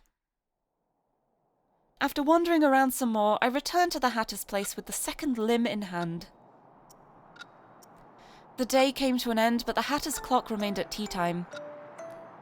She was arguing with her own hand puppet about some sort of song, some rendition of Twinkle Twinkle. The hair on her hand was flung back and forth. I waited it out, seeing as she started laughing by herself halfway through. Apparently, she couldn't sing. Once her shoulders stopped shaking, the Hatter turned to me. Alice, you voyeur! I see you brought a second one. That one is one, and this one is two. Good work. The Hatter clapped her wrists half a dozen times. Alice, won't you join us for tea again today? Hatter meets scones. It has butter. Thank you for the invitation, Dormouse. Upon my response to the Dormouse, she immediately brightened up. She's so lovely. Look at that smile. Protect that smile. If it would make the Hatter happy, I didn't see why not just play along. Setting aside her puppet friends, she extended an open palm toward me. I proceeded to commit les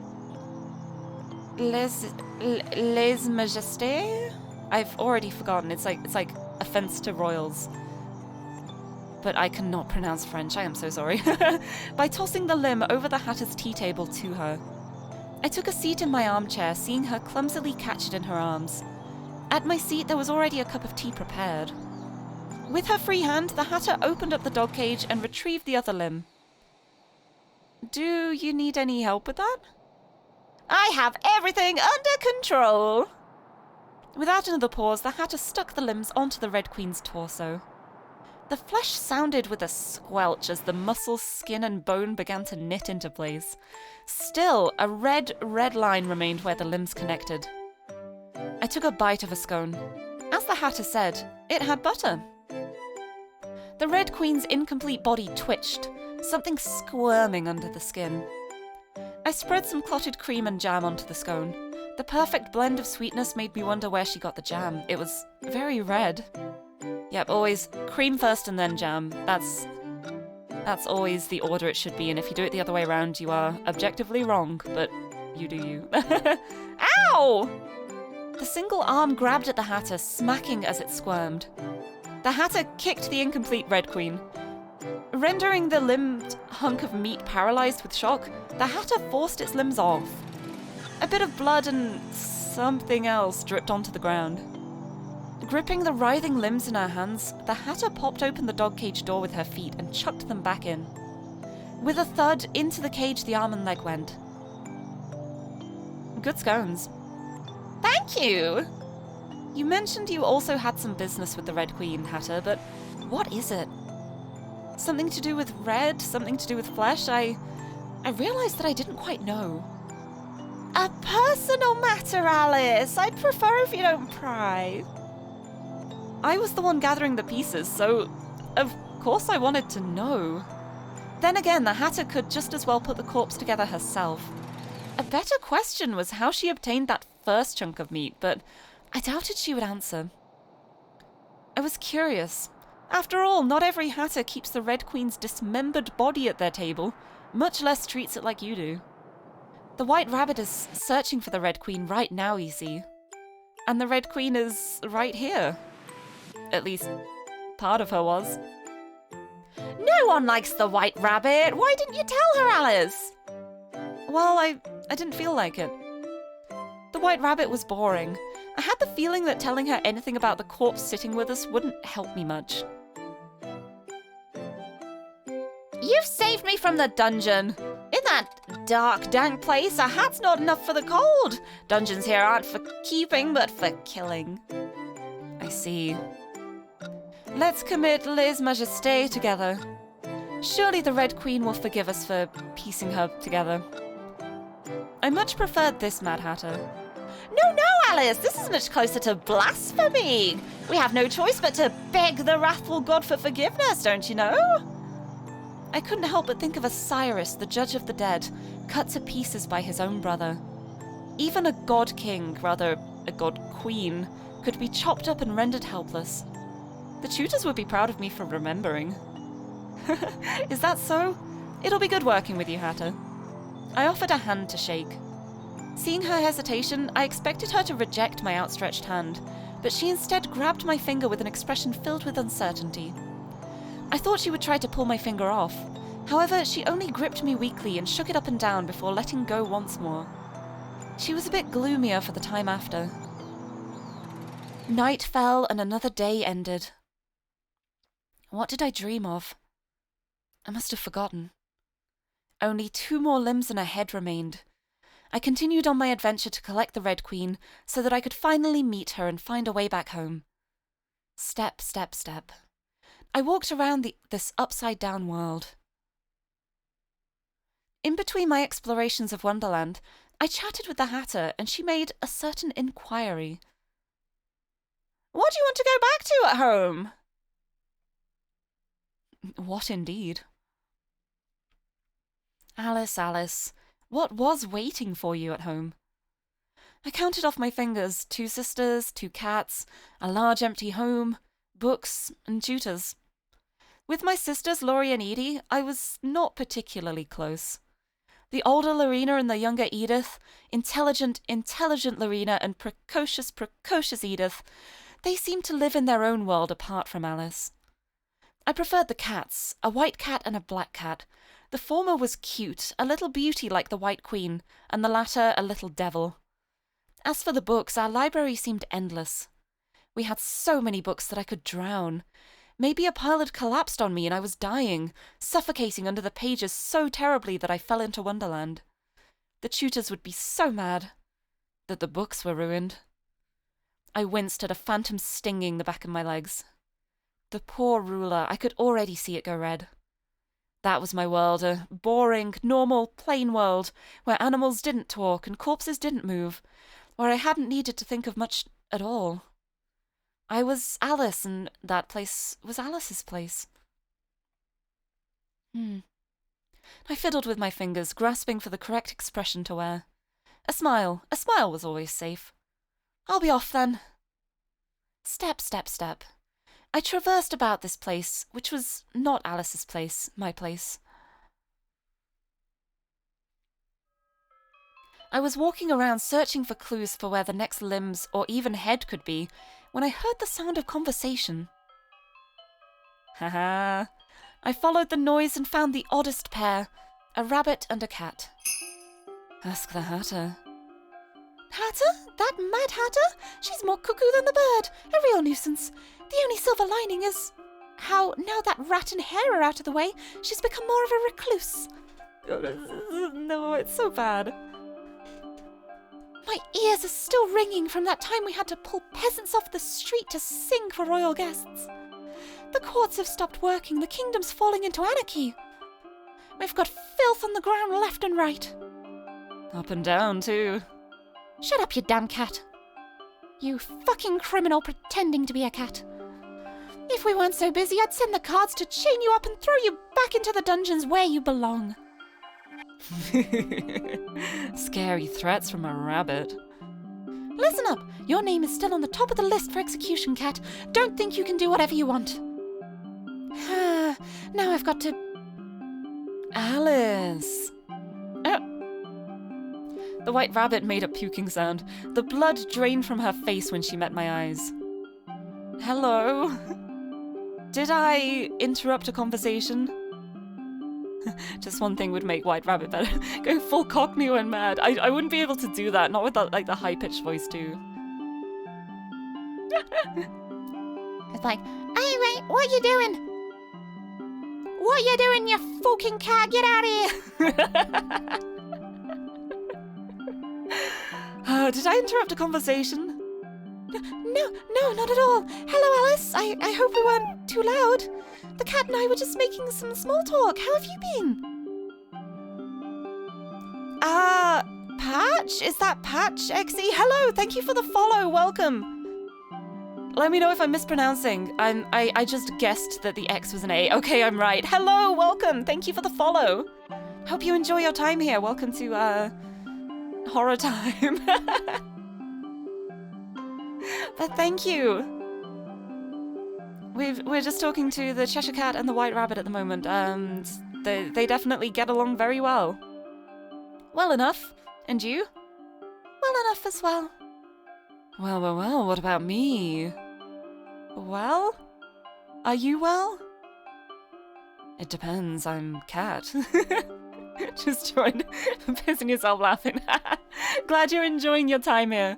Happy to have you. I'm just making silly voices to make things interesting.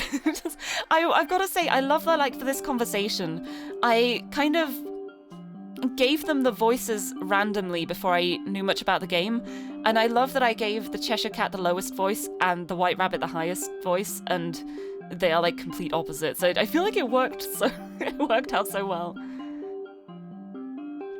I love it. The cat's punchline met silence. Not really a time for jokes. It's games reminding you of Dandelion. I know that game! I played that game ages ago with all the animal people, with the rabbits. I loved that game. I didn't actually play much of it because I didn't do very well at the whole stat management aspect of it. I'm so bad at that kind of thing.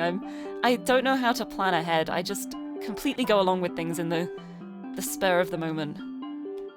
But it's such a good game though. Yeah, this one's a little bit darker than that though. I will warn, I am playing a horror game. I'll do the content warning again. It's probably good to keep posting this. But yeah, I'm playing a Lirie horror visual novel. And yeah, we don't have to worry about animal cruelty because I'm... It sounds so bad saying this. I already did that. I already did the animal cruelty. Don't worry about it. I regret it. I regret it with every part of my being. But yeah, it's such an incredible game. I started playing it last week, and I'm doing it this week and doing like a different path. I'm literally picking the opposite of every option I chose last time. And seeing what happens. The cat's punchline met silence. Are you two friends? No, Yes. our circles rarely overlap. We only happened to meet and talk today by coincidence. Oh, she's so mad. She angry. I'm hurt, Bunny. I thought we were friends. Cheshire Cat, please refrain from giving me unsolicited nicknames. Bunny? You two seem to get along. No, not really. They didn't seem to get along at all. I just liked how the White Rabbit thought that she could lie straight to my face about what they were talking about before. Lie, lie, lie. That was what the Queen's courtiers ought to do. Hilarious. After a short three-way chat, the White Rabbit pulled me to the side for a private conversation. Ah, I have an invitation for you, Alice. The White Rabbit reached into her coat, retrieving an envelope from an inner pocket. She held it out to me. The Duchess has invited you to her endless party. If you're interested in attending, it is and will always be held at her manor. I took the outstretched invitation. When is it? On and on and on indefinitely. Ever since Her Majesty has gone missing, the Duchess has been holed up in her manor holding a grand ball day and night. If I didn't know better, I would think that she was celebrating. Yeah, Uwu voice is usually 5,000 points. Yeah, I've got it disabled for now because of the different voices I'm giving the characters. White Rabbit is almost free Uwu voice. But yes, it will be 5,000 points. And Xander will be back on Friday. If I didn't know better, I would think that she was celebrating. But she wouldn't be so foolish. I see. Thank you for the invitation. Tracing an oddly familiar wax seal upon the envelope, I fiddled with the invitation in my hand. I wondered where I had seen it before. I live to serve, Alice. What a relief. A burden has lifted off my shoulders now that this invitation is delivered. If it pleases you to attend, I hope you have an enjoyable time. The Duchess certainly knows how to throw parties. And the nobility of Wonderland how to party. She looks a bit worried about that. I tucked the invitation away. Is there anything else? No, that is all. I won't bother you any further. Please excuse me, Alice, and have a nice day. Bowing her head a few times, she made her way away and soon was out of sight. Perfect time to redeem Uwu voice the moment the Red Queen's resurrected. No, that would be the worst. But yeah, I feel like everyone does that. I feel like everyone's either saving their points for Uwu voice or they're saving their points for the VIP badge, which is ridiculously high point value. Yeah, bowing her head a few times, she made her way away and soon was out of sight. And off she goes. We were talking about something too. That White Rabbit, she only cares about the Mad Queen. I've got a little secret about the Red Queen. Just A bit of gossip. Do you want to hear? Certainly.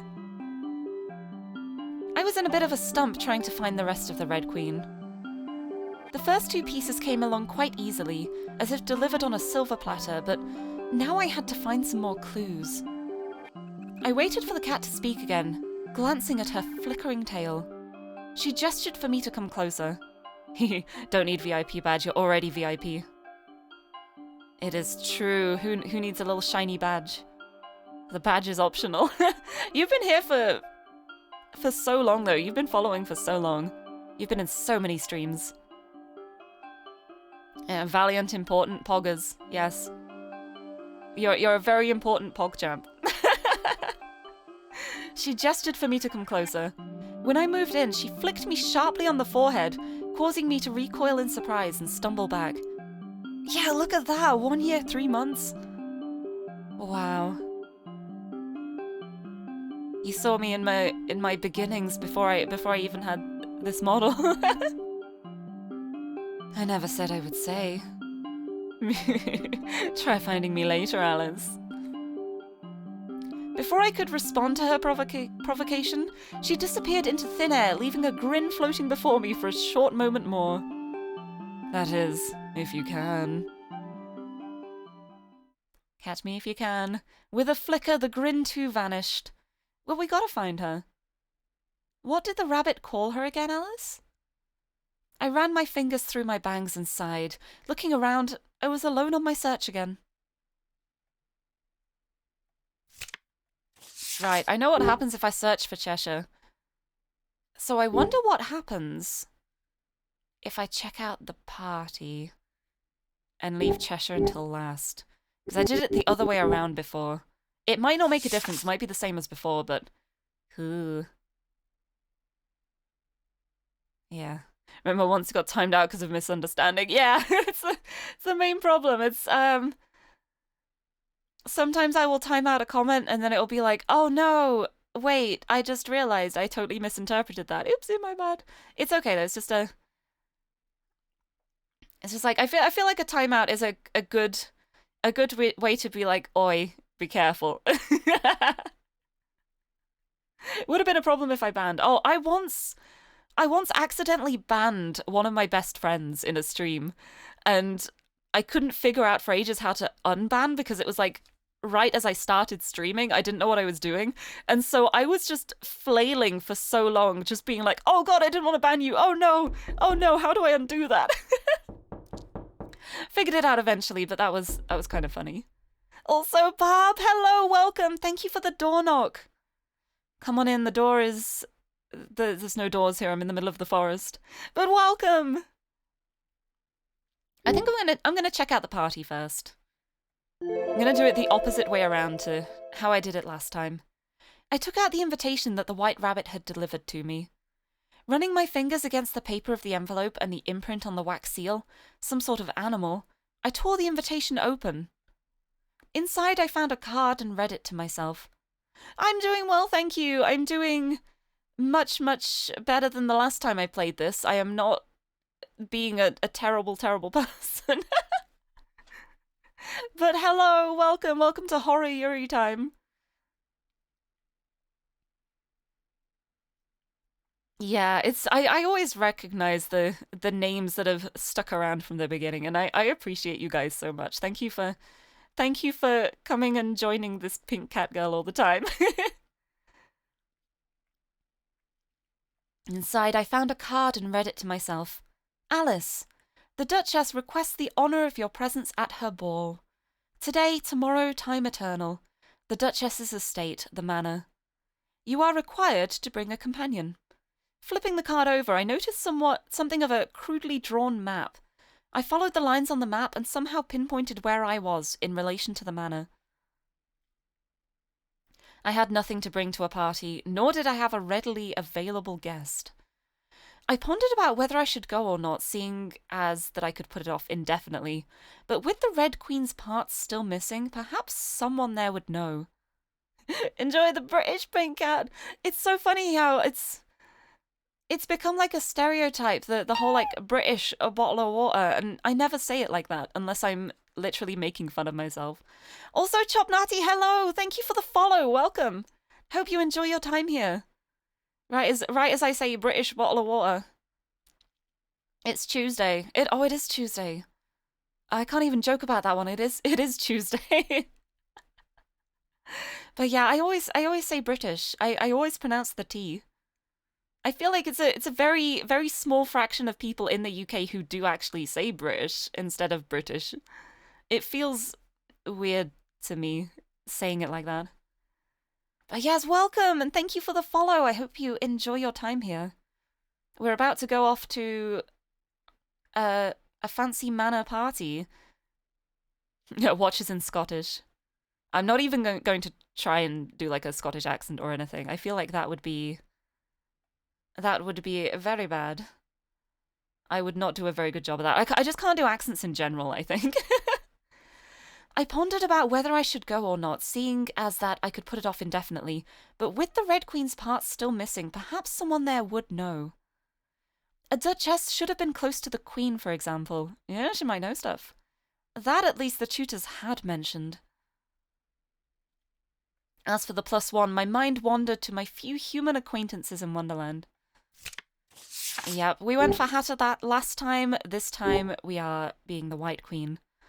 Watches in Spanish. Oh, to do like the action, it's like /me, and then you type what you want, and it's like an action. So it's like the equivalent of like me types a thing. It's like it shows up differently. It's like an action thing. Slay the house down, boots. Right, anyway, we chose Hatter first time. We're going for the White Queen this time. She could probably do with a party, I think. She seems like she could do with getting out of this garden for a bit. I invited the White Queen, feeling that she would be most fitting a guest to a noble's ball. White Queen, won't you accompany me to a ball? I will attend if you would like me to. I'm not much for parties, but just this once with you would be all right. To whose ball and when? The Duchess's ball. The White Rabbit gave me an invitation to what she claimed to be an endless party. I dug out the invitation and let the White Queen see. The Duchess's ball. Then we should be in no hurry. Alice, would you like to try on a dress? It seems fitting, for we are going to a ball, but you might not have one, as you aren't from around these parts. These vibes are immaculate, thank you. Here for the good vibes, even when a queen has been dismembered. At my nod, she had a whole wardrobe of dresses and accessories brought out, and let me try them on.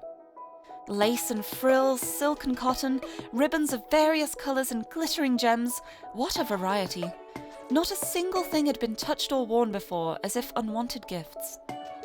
They were pretty, but not quite her. I might understand why children like to doll up pretty girls. I'm not particularly... We tried a number of different outfits. Dress up time with the White Queen! I changed into the next dress, a red dress. Feeling the comfortable fabric on my skin, I twirled around to feel the dress. Red suits you, Alice. Of course it does. Of course it does. Who's the Red Queen? It does, doesn't it? This game reminds you of the pigeon game. Honestly, you're not completely wrong. Heartful Boyfriend is such an incredible game. I love that game so much, but it is also the kind of game where you look at it and you're like, oh, this looks really cute and bright, and then suddenly everything goes horrifically. It's great. I love it. I love that kind of, like, when unsuspecting horror, the horror elements, I think it's so cool. For a moment, her gaze went far, far away. There is never enough Daka, hello! Just a reminder that throwing red paint on someone and calling her the Red Queen is not acceptable social behavior. Oh! Damn, thanks for letting me know. I will know for the future. But welcome, how's it going? Yeah, good job my paint is pink. Haha, no, just kidding. But perhaps not today. Must I wear a dress? I did not plan to be here for long enough to deal with the consequences, even if I particularly offended anyone. Oh, thank you for the hydrate as well, Barb. I will have a sip of my water. And a sip of Monster Energy. My trusty Monster Energy Ultra Zero. The fuel of champions. I wonder if I'm not wearing a dress to the ball then. There we go. My plan was and continued to be to gather the Red Queen to leave. Therefore, if you would realign her gaze, then I preferred not to wear a dress. I don't want to be stared at. I see how it is. Yeah, also, you would be proud of me, Barb. I actually had a drink at the start of the stream, which was just water without any prompting. I'm actually behaving myself today. It's like, it's definitely when I'm doing all the voices and stuff, I definitely remember to drink more frequently than I usually do. Also, no guns. No guns allowed. No. No guns. No, you need not worry about a dress. If you would prefer not to, the Duchess won't be bothered. I did say that I could see the future, did I not? Let me reassure you of that, Alice. I wanted to ask, sometimes streamers have a veil of unreachability about them. Like, you can't DM them or have a conversation with them because people are worried about wasting their time or something. Honestly, I feel like that's always a really tricky point with streaming. It's like, I like to think that I can get along quite well with people and have a chat. Like, I do want to chat more in my Discord, I've got to say. But also, I value my privacy as well, so it's... I don't ever want to be the kind of person where people think they can just DM me every day and I'll be fine with it, because I feel like that would be really overwhelming. But I also don't want to seem like the kind of person where it's like, oh, you can't ever talk to her ever. She's so away from everything. I don't know, it's really hard finding that balance and like drawing boundaries without them being too restrictive. It's a tricky thing. It's the kind of thing that's always changing. Like, I feel like in particular too, like personally, my boundaries are always changing. Like, some things I might have been okay with before, I'm now getting to the point where I'm like, actually that makes me a bit comfortable, so I'm going to mention and create a new boundary, if that makes sense. It's always really tricky. It's a tricky balance to keep going, and it's also really hard as well when people do overstep boundaries. I'm still not very good at saying I feel uncomfortable with things. I'm a little baby, I don't like causing conflict, so I'll just like sit and deal with it instead of doing stuff. That is something I have gotten better at though. I feel like I'm definitely a lot more assertive now. Like, if something makes me uncomfortable, I will say it straight out instead of just putting up with it. It is tricky though. It's a tricky question to answer. She too seemed relieved that I chose not to wear this dress. The dress must have been tailored for someone special, as it didn't match the White Queen at all. I changed back to my own clothes, feeling my cloak snug around me. This suits me best. In exchange for that fun, will you allow me to do your makeup? I'm gonna do makeup for the Queen? I don't see why not. Oh, I'm gonna make her beautiful. Fairy servants lugged over a makeup kit, bowing to me and her as they set it down. I looked at her face, the curve of her jawline, the shape of her lips. Seeing her up close, I felt a little flustered because she was so pretty. With the tools given, I traced over her features. Alice, was she not already perfect? What was there to even cover up and make more beautiful? Truly, this was my white bird. Whose? Not wanting to ruin her features, I drew very little on, only dusting a light layer of blush onto her cheeks. My hand hesitated. A happy makeup time. Viking Pichu, hello, welcome. How's it going? Nice to see you again. I'm doing makeup for the White Queen. We're going to a ball. She shifted when the brush tickled her. She leaned in toward my touch, looking as if she would kiss me, and causing my heart to flutter and blood to rush to my head. Fiddling with the makeup tools, I retreated. That should be all. Gay panic, just get out of there. That should be all. I didn't poke you, did I? I felt not a thing at all, Alice. You are, in fact, a very gentle person. A fairy servant brought her a mirror, called with a simple gesture from the White Queen. Looking upon my handiwork, I found that she looked no different from before, pretty and white. Still, she seemed pleased. As I decided not to dress up, the White Queen chose to do the same. Just remembered. Story-driven game with puzzles. Oh, Fahrenheit! Oh lord. Oh lordy, I played that game back in the day. Back on PS2, I think. That Fahrenheit Indigo Prophecy, that game was an adventure. It was something. Yeah, I actually played that years and years ago, back when it first came out. I didn't know it got remastered though. That's interesting. I have to look into that. But thank you for letting me know. I don't know. I feel like that game I really, really loved about like the first half of it. And then it started getting... Like, I usually like weird things. I feel like it got a little too weird even for me. That's just like my personal opinion on it. I think maybe it was more the fact that like at the start it was very much playing it straight with the seriousness.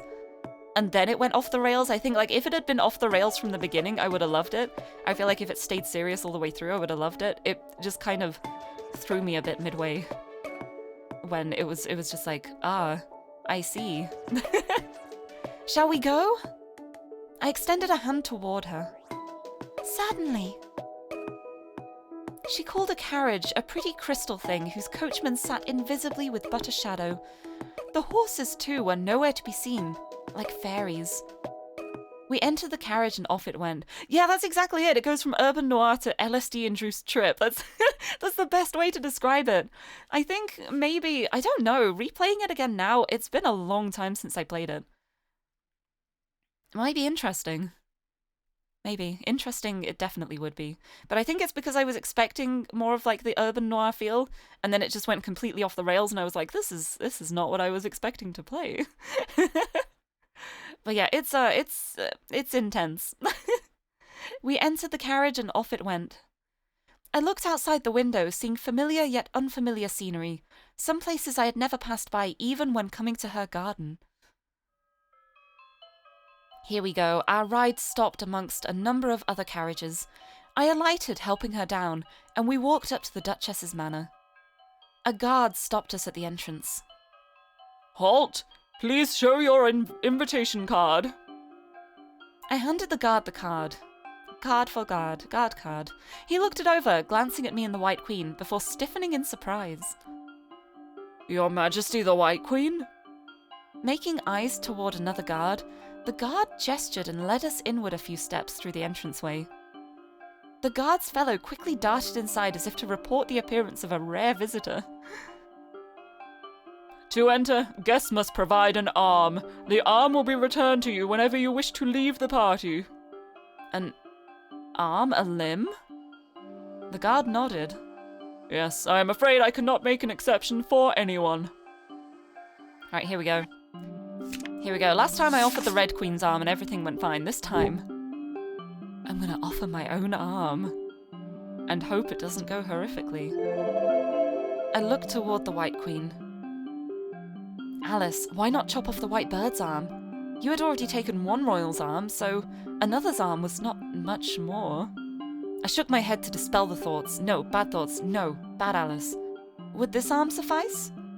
I extended my own arm to the guard, ignoring that the White Queen tugged on my cloak while shaking her head to tell me to rethink. The guard nodded. Leading us to the side and having me keep the arm outstretched above a table, he retrieved a clean, shining blade.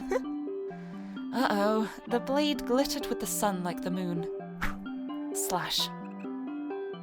With a clean cut, my arm came straight off. It fell to the table with a small bounce. A sharp pain hit me the next moment. I stumbled back into the White Queen, gritting my teeth as blood rushed out of the wound and dripped red. She reached out a cold hand to touch my shoulder. I squeezed my eyes shut in expectation of a jolt of pain to run down that now severed arm. However, the pain never arrived. A numbness filled my flesh. The red seemed to slow. White Queen. A doctor arrived with some sort of medicine that she applied to the wound. Once the bleeding ceased, she bandaged my injury, warning me not to remove the bandage before I reobtained my arm. She made a respectful bow toward the White Queen. Alice, could you reattach such a limb? You weren't a lizard, but a mere human. A little lightheaded, I shook off the question. The guard retrieved my arm, placing it into a sealed box before handing it off to another servant, who took it away to a safe place. Mary, hello! Thank you so much for the resub. How's it going? Nice to see you. Welcome. Oh, the month thing didn't post, but the resub went through. But hello, how's it going? Nice to see you. Thank you so much for resubbing. Always happy to have you here. Another lovely cat. How's it going? My arm just got chopped off. It's a great game. I only have one out. Oh, there it is! There it is! Oh, 5 months! Thank you so much! Oh, I think it might just be a Prime thing. I think the Prime subs are just taking a while with the messages, because it happened earlier with my brother as well. But yay! Thank you so much for resubbing for 5 months! It's nearly half a year now. That's exciting. Thank you so much! Yeah, just... Twitch likes to cause problems on purpose. Please enter, esteemed guests. The guard began to lead us in. Alice, this was not necessary. What was on your mind before you offered your arm? Nothing in particular, just... no thoughts, head empty, just chop arm off. 5 months and more of loving Lirie. Thank you! Cat Appreciation Squad, thank you so much, though. Welcome to Who is the Red Queen? The Red Queen has been dismembered. We're finding her limbs. And we're going to a party, and I think I'm going to die in here. We will soon see. Here we go. We arrived at the Duchess's ballroom. Although the hostess was nowhere to be found, servants milled around the floor with refreshments for the guests. A quartet performed in the front. Food sat at the tables to the sides of the room. All around were faceless people, dressed up like clowns. The moment the White Queen stepped foot in the room, all heads turned toward her. Sure, dying is a plot point. It's a bad end. I'm determined to 100% this, so I need to get all the bad ends. I gotta do all the bad things. But I did most of them last time, so it's mostly good things this time, which is much, much nicer than before. I played this last week, and the decisions I made were awful, and I regret them wholeheartedly. But it's okay, the mistakes have been mended. Except for this one, this may have been a mistake. We'll see. We'll see. A horde approached us, circling around the White Queen so that she could not easily escape. Yet they kept their distance, as if gazing upon a rare zoo animal. Have another sippy. Greetings to your Majesty the White Queen. Have you been well? We have nothing but gratitude for all you have done for this kingdom in the face of tyranny. Her Majesty was... oh no, was this still a difficult topic to speak of? You'll jinx it. If you speak of the devil will appear. Your Majesty, won't you come visit the Marquisdom? Your white hair is as beautiful as snow today. No wonder you are so adored. Your beauty was such that even she was so enamored with your presence. She was... we shouldn't speak of her. I wish I could touch your skin. You did us a good deed. A paragon of virtue. The heavens must sing your praises. You are truly the queen with the divine right to watch over Wonderland. It must weigh heavily on you to have had to take such drastic measures. This is an intense conversation. Oh, wow. Oh, wow. But what are your plans now on the empty throne? The rabbit, an animal, still thinks that she can be found. This is what we get for letting vermin rise up the ranks, but no one else wanted to be in that position. You say that because you're incompetent. Truly, this kingdom might fall into disarray, Your Majesty. Do you have any intentions for who should be delegated to rebuild Wonderland? You've worked so hard, so why not take a good rest and let others do the dirty work? My husband has always... Your husband isn't exactly here right now. Wasn't he banned for making a ruckus? Your Majesty, please don't take offense, but I know a wonderful place, Brilliant Volcanic Springs, to recuperate from being locked away for so long. If you would consider my brother... This is a lot. This is a nightmare party. And yes, I'm remembering to keep having sips of my drink. I'm behaving myself today. You'd be so proud. White Queen. My hand brushing against hers, I was sick of hearing all the drivel leaking from the faceless crowd's mouths like half-chewed slop. She nodded. We must go see the Duchess now, to talk about matters of the Red Queen. Upon mention of the Red Queen from the White Queen's mouth, the pigs surrounding the White Queen collectively gasped and took a few steps back. Could it be? She nodded ambiguously, causing them to scatter with one excuse or another. Soon a servant approached, telling us that the Duchess was ready to meet us in the parlour and that we could head over as soon as we wanted. I spoke too soon. Was that simply a bluff to make them back away? Yes. It may be just as well that we meet with the Duchess, because you are searching for the Red Queen to find your way back home. Shall we, Alice? I guess we should. I followed the White Queen through the manor hallways, glancing left and right at familiar unfamiliar. Alice, the Duchess must have redecorated. What unspoken good deed had you done that the swine, I mean, those nobility, would not leave you alone, White Queen? Absolutely nothing. Oh my goodness, Kira! Hello! How's it going? Hi! Thank you so much for the raid! Welcome! Da-da-da. Let me give it... Oh, I was beaten to the shout-out. There we go. Thank you so much! How's it going? Welcome! Labyrinthine. I've heard of that game. I've heard of that. Is that the maze one? The really creepy maze game? Got a chance to raid and took it. Yes, thank you so much. Welcome. We're going from one horror game to another. This may look very nice and pretty at the moment, but I'm also playing a horror game. Thank you so much for the raid. So happy to see you. Been a while since you did it. Almost forgot how to... Nah, we got the shout out going. How did the labyrinthine? I don't know how to pronounce that. How did it go? The maze game. You're gonna deep rock, shooty shoot, but then Hio said spookums. Oh, heck yes. Get through the spooky maze together. Nice, but welcome. Thank you so much for raiding me. For anyone who's new here, hello. I'm Lirie. I'm a pink-haired cat girl from the UK, and I love puzzle games. And also visual novels, and also girls, and also horror. And this game has 3 of those things. Went well, got Hio killed twice. Ah, I see. Create the sacrifice so you can get out yourself. Oh, glad it went well though.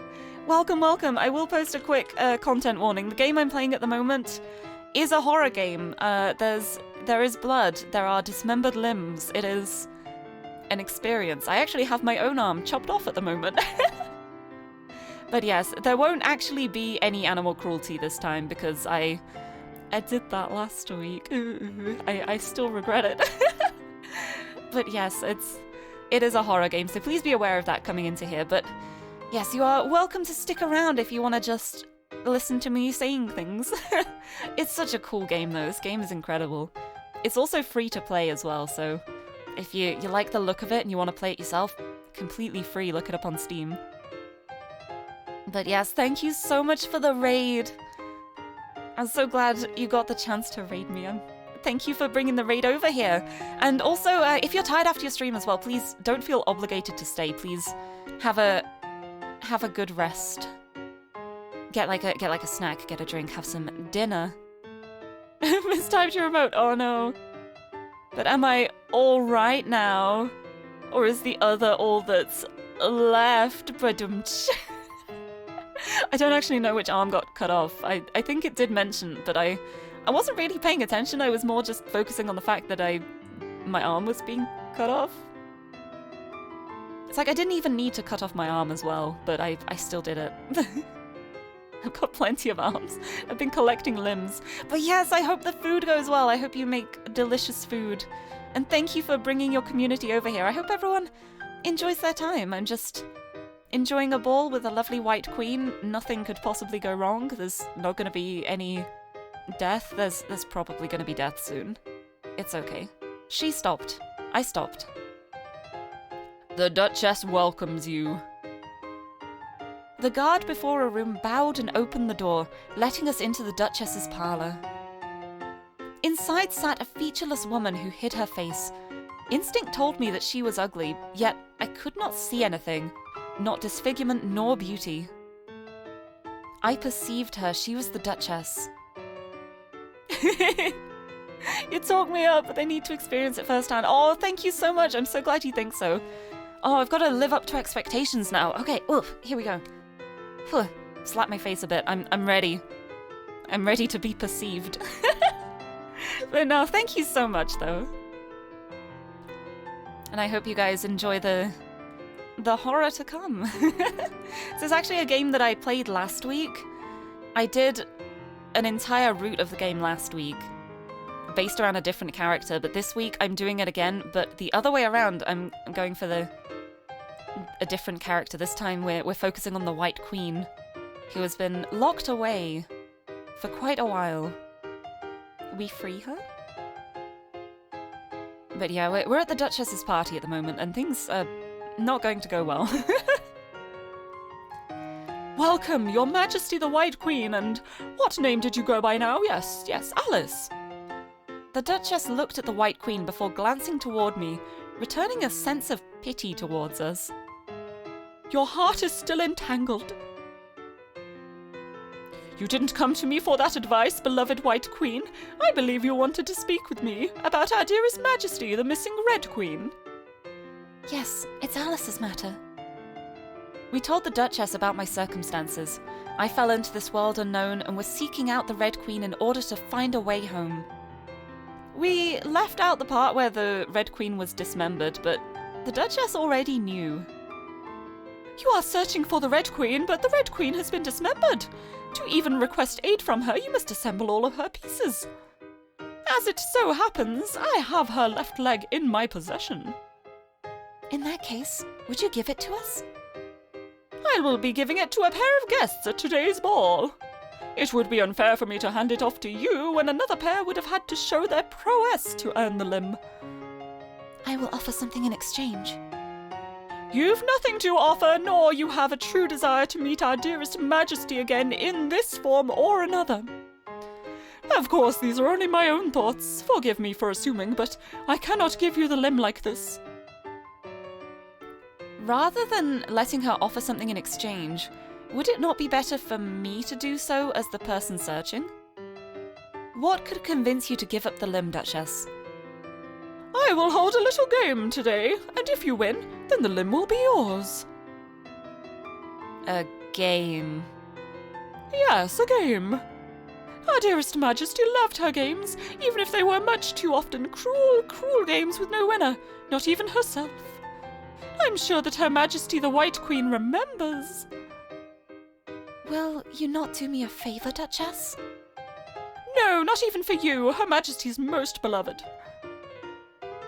Uh-huh. The White Queen looked away. Finding little more we could say to convince the Duchess, we left the Duchess's parlour, seen off to the door by her. We returned to the ballroom to wait. The quartet continued playing. The previous crowd saw the troubled look on the White Queen's face and decided not to approach, only watching her from afar. Dancing pairs filled the floor. The White Queen eyed me as if she wanted to request something. When I turned to question her, she pretended to look at the refreshments. Do you like dancing? Just a normal amount. You needn't feel restricted by me. I'll be fine by myself if you would prefer to have a dance off you, now that you're here. Alice, What is it? may I invite you to dance? I won't be much good at dancing without an arm. I extended my stump arm out from under my cloak, waving it before her as a reminder. Perhaps I had been too hasty earlier in chopping it off. Ah, Another time? yes. Another time. Okay, I missed out on a dance by chopping my arm off. That's something we will have to go back and remedy at some point. But it's okay. As we idled about, a single gentleman approached the White Queen, stumbling over his words as he invited her for a dance. She looked toward me for confirmation, but I couldn't exactly stop her, so I made a non-committal gesture. Her choices were her own. She took his hand and they went for a dance. Oh, I shouldn't have chopped my arm off. I shouldn't have done it. Oh, mistakes. Mistakes as always. Eye-catching. She really was eye-catching. I couldn't look away from her, as if she would somehow disappear. She was pretty, incomprehensibly so in my heart.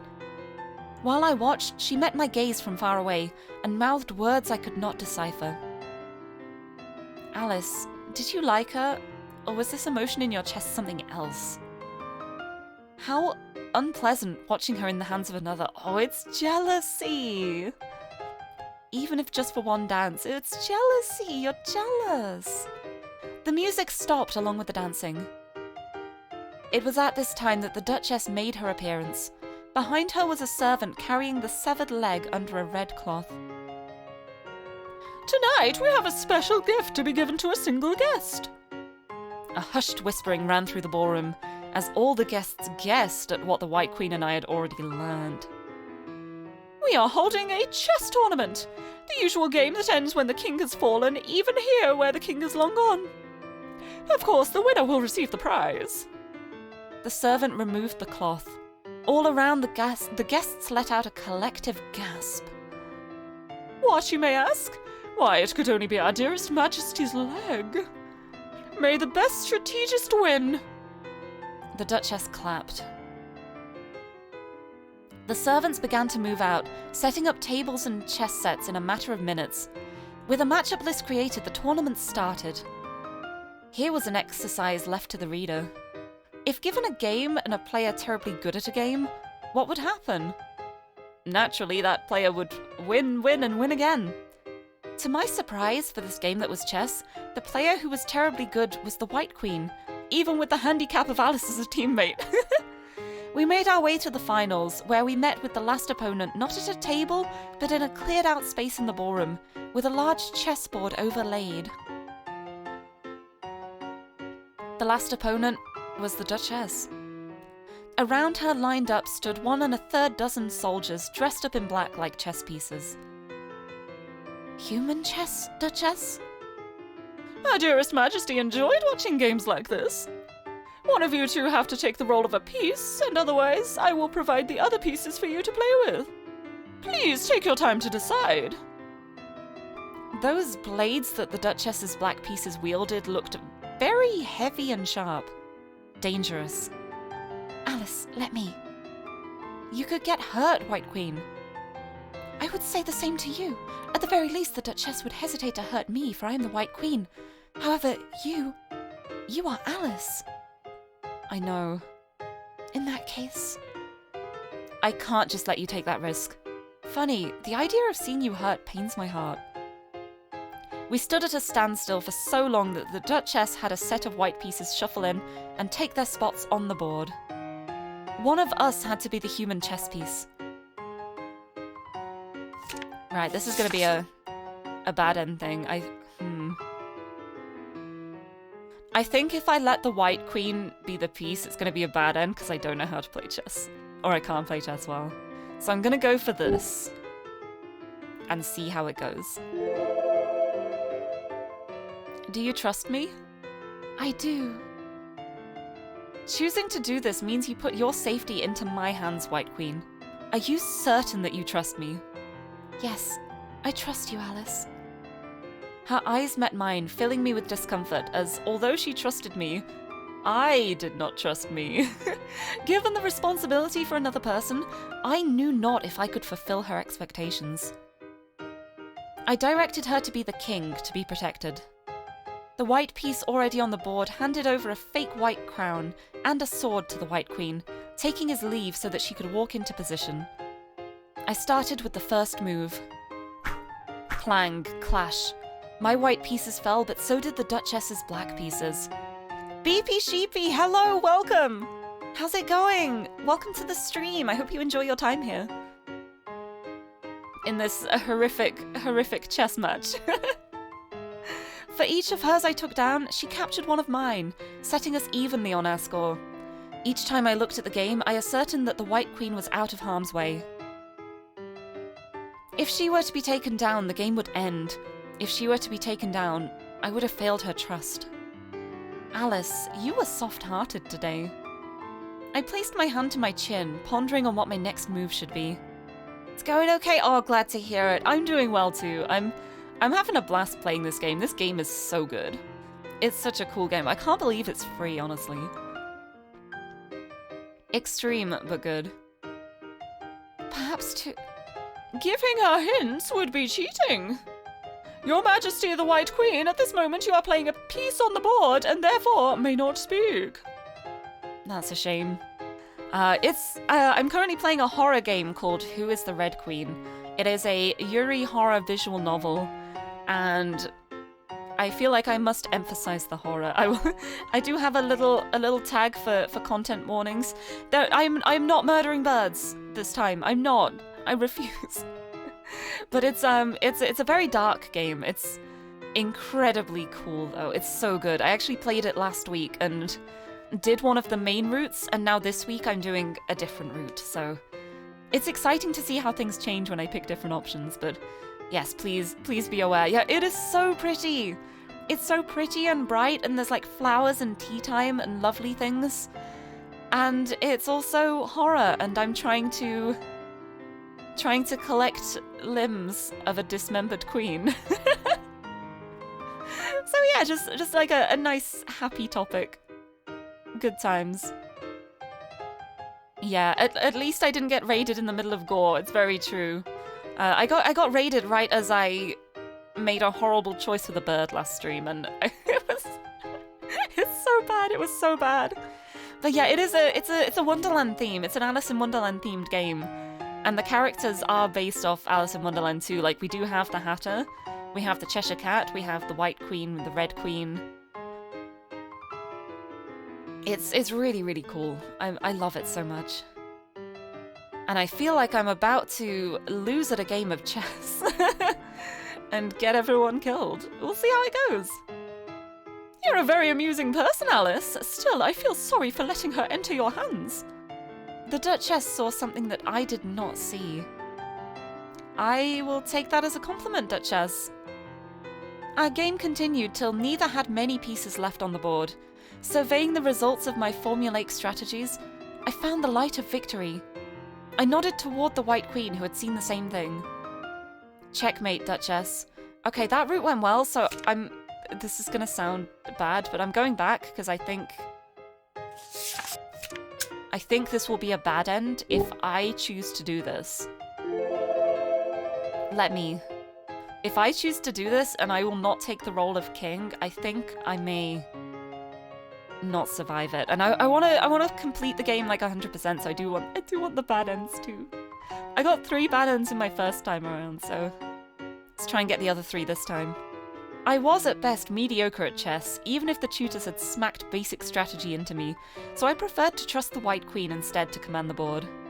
The White Queen directed me to step onto the board as the king piece.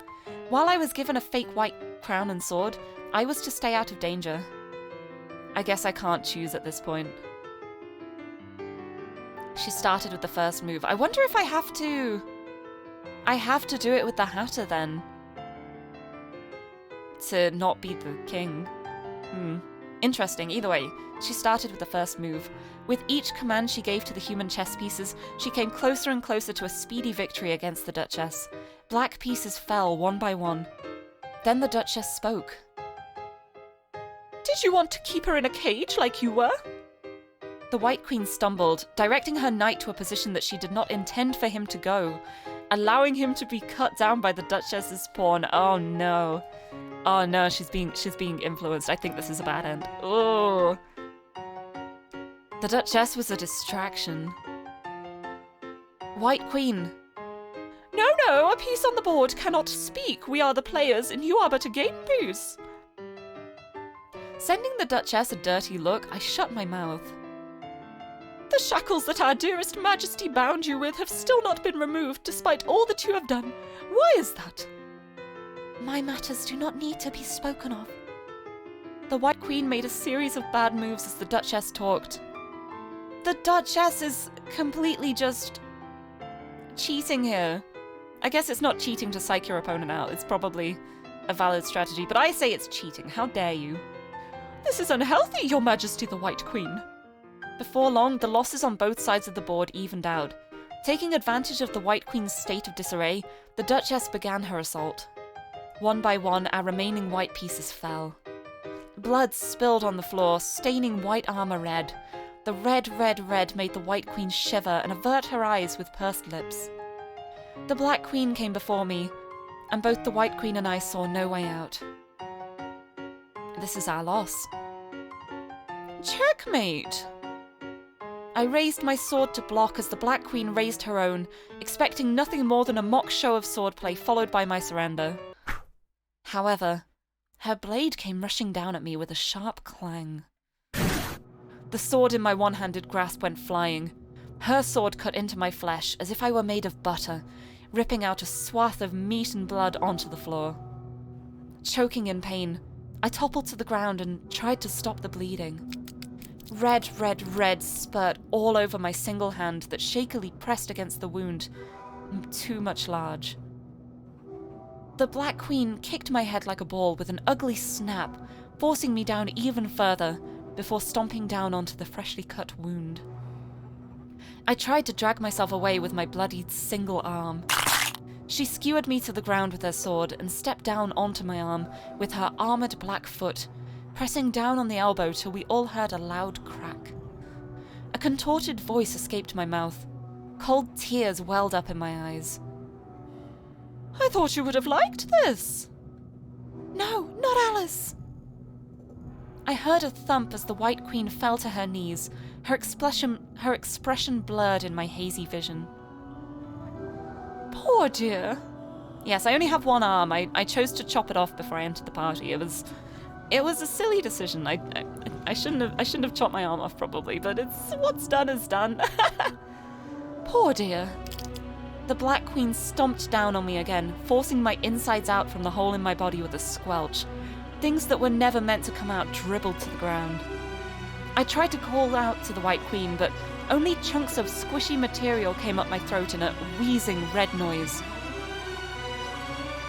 You can't let go even after all you did. Your White Majesty, even if your domain is time, are you aware that your own heart's time seems to have stopped? Yes, it is quite graphic. I did warn. I've warned many times, but yes, it is quite a graphic game. But thank you for stopping in. Oh, thank you for the hydrate too. I will have a sip of my drink. I have a sip of both of my drinks. What a time to hydrate in the middle of being destroyed. Whew. But yes, I'll see you tomorrow. Yes, I will be on Barb's channel tomorrow as well, so that's going to be exciting. Thank you for stopping in though. And take care. Yes, I totally understand if this is too much. It's quite a graphic game. But it's so cool. Everything turned to darkness. Tick. Must we try again? Tock. Well, that went well. Death 5. Oh, I've missed number 4 then. I've missed Death 4. Ooh. We're on 78% of the script though. That's exciting. Right, if we have a look here. Endings. We've got dead ends 1, 2, 3. We've missed 4. And we've missed 6. So interesting. Let's go back. Let's go back to where we were. I'm glad I saved. That was definitely a bad end. Haha! But now we'll go back to where we were, with me being in charge of the chess match, and the White Queen being the piece on the board. Checkmate, Duchess. We won this time. My White Queen cut down the Black King. The Duchess clapped her hands. Congratulations, this is my loss! Even facing my challenge fair and square, you have ultimately obtained the Red Queen's limb. I wish you best of luck gathering her parts for better or for worse. I am in no position to stop you, not when even your Majesty the White Queen approves. If your dearest Majesty is to return, then we must accept that and end the party. Would you like to take your prize now? Hydration and disembowelment. Yeah, isn't it great? It's like bleeding out and we're like, oh no, I'm losing too much blood. I'm gonna be dehydrated. I need to get the liquid back. I don't think that's quite how it would work. Righto. Yes, we would like to take our prize now, please. The Duchess gestured over the servant with the prize and handed the leg to the White Queen. I hope you enjoy the rest of the ball. And your Majesty the White Queen, do come visit whenever you would like to talk with me again. The Duchess departed with her servant following after her. Just as quickly as she left, the chess setups were cleared away. I looked towards the White Queen, touching her hand to gain her attention. Her hand felt cold. Do you want to stay for longer? The White Queen shook her head. I've had enough excitement for the day. Thank you for inviting me, Alice. Although that last game of chess was nerve-wracking, I enjoyed spending today with you. No, thank you for coming with me. I feel the same. We found a servant to leave and we were redirected outward. He retrieved the seal box with our entrance fee and handed it over. I get my arm back. Memetefe, hello! Welcome! Welcome to the stream. Thank you for stopping in. I hope you enjoy your time here. I got my arm back. The White Queen opened the box for me. Inside lied my arm and a small jar of the same medicine from before. My arm still looked fresh. I unraveled my bandage to find an unchanged wound. Popping the arm back onto the stump, I felt a strange knitting sensation at the connection point. I applied some medicine to the arm. Hello! Welcome to Horror Time. Also, Yamato, hello! How's it going? Nice to see you. With a squishing sound, my arm was reattached. You joined at a time. I mean, at least you didn't join as I was dying. That would have been interesting. Also, BP Sheepy, thank you so much for following too. I hope you're enjoying your time here. But thank you for the follow. Much appreciated.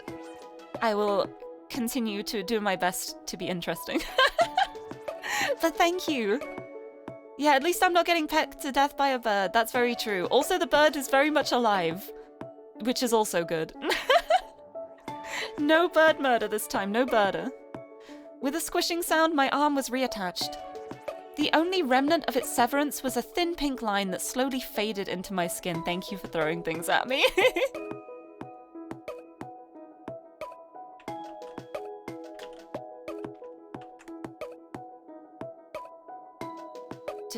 Also, please only use English in my chat. English is the only language I know fluently. It's a English language stream.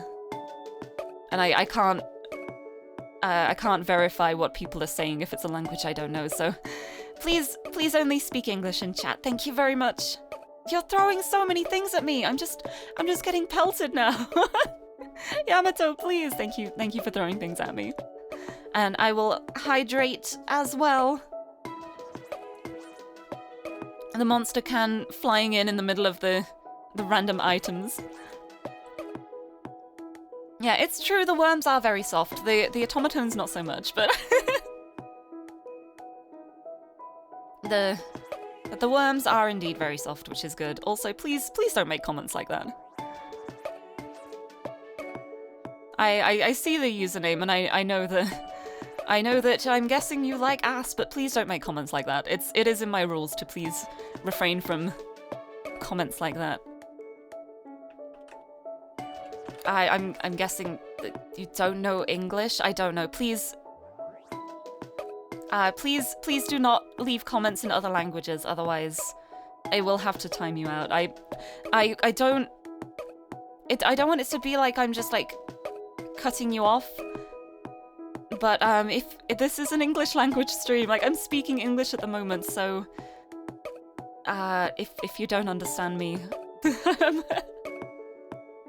oh, I don't know what to do in that situation, but it's English only. It's just because I've had situations in the past where people have come in and posted offensive things in different languages, and because I don't know the languages, it's kind of hard to realize. So yes, English only, please. Oh, thank you for the gym. The gym is much appreciated. Anyway, I've got my arm back, thankfully. The White Queen passed the Red Queen's severed leg to me, and we got another limb. I will leave you with the limb. Do you want to meet with the Red Queen again? That's a difficult question, Alice. Ah, I see. I already understood that she had a complicated relationship with the Red Queen, but I wanted her to look at me instead. Alice was right in front of her. No, at the very least, I wanted her to smile without looking at something so far away. Because surely the person she was looking toward was the Red Queen, who had already been dismembered. We parted ways. Taking a wrong turn, I exited to a garden, and at the far end of the garden was an exit. Yes, do not hit Jim. No, we don't hit Jim. Jim is good. We do not hit the gym, we appreciate the gym. I turned back to ask the White Queen to find that she'd already gone. This must have been the Duchess's garden, seeing as I had just come from her manor. Wow, smart, who'd have thought it? I strolled through the garden, appreciating the flowers and greenery, yet couldn't help but compare it to the White Queen's garden. Perhaps I would go visit the White Queen again. Without much further ado, I made my way through the garden exit. Not taking even 5 steps out, I stumbled. A sudden vertigo struck me. I must have had a long day. I reasoned as I held a hand to my forehead whilst trying to steady myself. My brain spun like a sloshed-up pit of mud. I must have forgotten something very important. I leaned back against a tree to take a break, looking upward. Eyelids flickering, I wondered if the sky had always looked so far away. My free hand propped against the bark slid downward unconsciously. Uh-oh. Just a little nap. I closed my eyes for a moment, just a moment. Darkness. I slowly opened my bleary eyes to the sky. A terrible headache battered my skull. I felt as if I had forgotten something very important. So disoriented I was, I had no idea where I was. I patted around me and noticed that I still had the limb I'd just retrieved with me. Yeah, the art for all of the sky in this is so gorgeous, like the stars in the night sky. It's so pretty. Wait, I wonder if there's a way to... Oh, hide text box. Oh, look at that. Oh, it's gorgeous. I love that. It's so pretty. My head hurt. Hearing footsteps, I pushed myself up to a sitting position and saw her. I like that here it's just like you can just choose who it is. It's the White Queen. Looking around, I found that I was at the White Queen's garden. A raspy sound flowed out my throat like gravel. Swallowing, I let out a grumble from the discomfort. I rolled to my side in discomfort before turning about again, feeling both a heat burning the back of my neck and a chill running through my whole body. Alice, you still caught colds like this? You were already so big. Drink some water, Alice. The White Queen appeared by my side with a cup of warm water. Lifting the cup to my mouth, she slowly tilted it for me to drink. A little sippy. I'm also going to have some water, there we go. Clumsy as she was, most of the water spilled past my lips. Then she retrieved a bowl of an unidentifiable dark liquid that smelled not quite like wine, yet not quite like anything else either. I had some medicine prepared for you. It should help you get better. I opened my mouth like a baby bird as she moved a spoonful of medicine towards me. As it entered my mouth, I recoiled in disgust, sputtering at the taste. The metal of the spoon knocked against my throat, throwing me into a coughing fit and spilling the spoonful. Alice, are you all right? The White Queen quickly moved the spoon away. Taking a wet towel from a fairy light, she wiped away the spilled medicine. This is just medicine. It's bitter. Must I drink it all? The medicine is good for you, Alice. In this world, there are many painful, bitter things that are good for you, so it would be best if you take it. I could not disagree, but the way her voice dipped made my heart ache. I wanted to disagree. Disregarding the taste that made me want to hurl, I took the bowl from her and gulped the medicine all down. I resisted gagging as I swallowed. Bitter. This medicine was much too bitter. My eyes watered from disgust. Good, Alice. She petted my head. Then she popped a piece of candy into my mouth. Oh. A sweet milky flavour melted in my mouth, masking the bitter but not completely ridding my tongue of its misfortune. It better be worth it. So cute! Hello, welcome! Welcome, welcome. Happy to have you here. I hope you're doing well. Sweet. The candy was sweet. I liked sweet. After I finished the candy, the White Queen gave me some more warm water and had me continue laying down to rest. White Queen, you're a little clumsy, but I appreciate you taking care of me. I haven't had anyone. She held my hand and squeezed reassuringly that she was here. Thank you. I let out a yawn, feeling a haze float into my mind. Perhaps the medicine had begun to take effect. No, Alice, you're different from her. She never, ever showed me this side. Not even at the very end. Not even then. She murmured to herself, thinking that I would not hear. Alice, perhaps she was looking at you now. Although she was always looking far away, perhaps at this moment, she was looking at you, even just a little. My eyelids grew so heavy that I couldn't keep my eyes open any longer. Good night, Alice. She laid a kiss on my forehead. Too tired to say anything in response, I fell into the realm of dreams. After a few days of rest under the White Queen's care, I recovered to full health. I never wanted to taste medicine again. When you assemble the Red Queen, will you come visit me again? Yeah, kinda gay. Just a little bit. Just a lot. When you assemble the Red Queen, will you come visit again? Yes, I will. Her words reminded me that once I left Wonderland, no longer could I come find her at this garden. We would be separated by worlds and never meet again. Surely. And don't call me Shirley. Bidding goodbye to the White Queen, I stopped by the Hatter's place to drop off a limb. The Red Queen was nearly assembled, missing only her head and a fourth limb. Onward, I continued with my search so that she could send me home.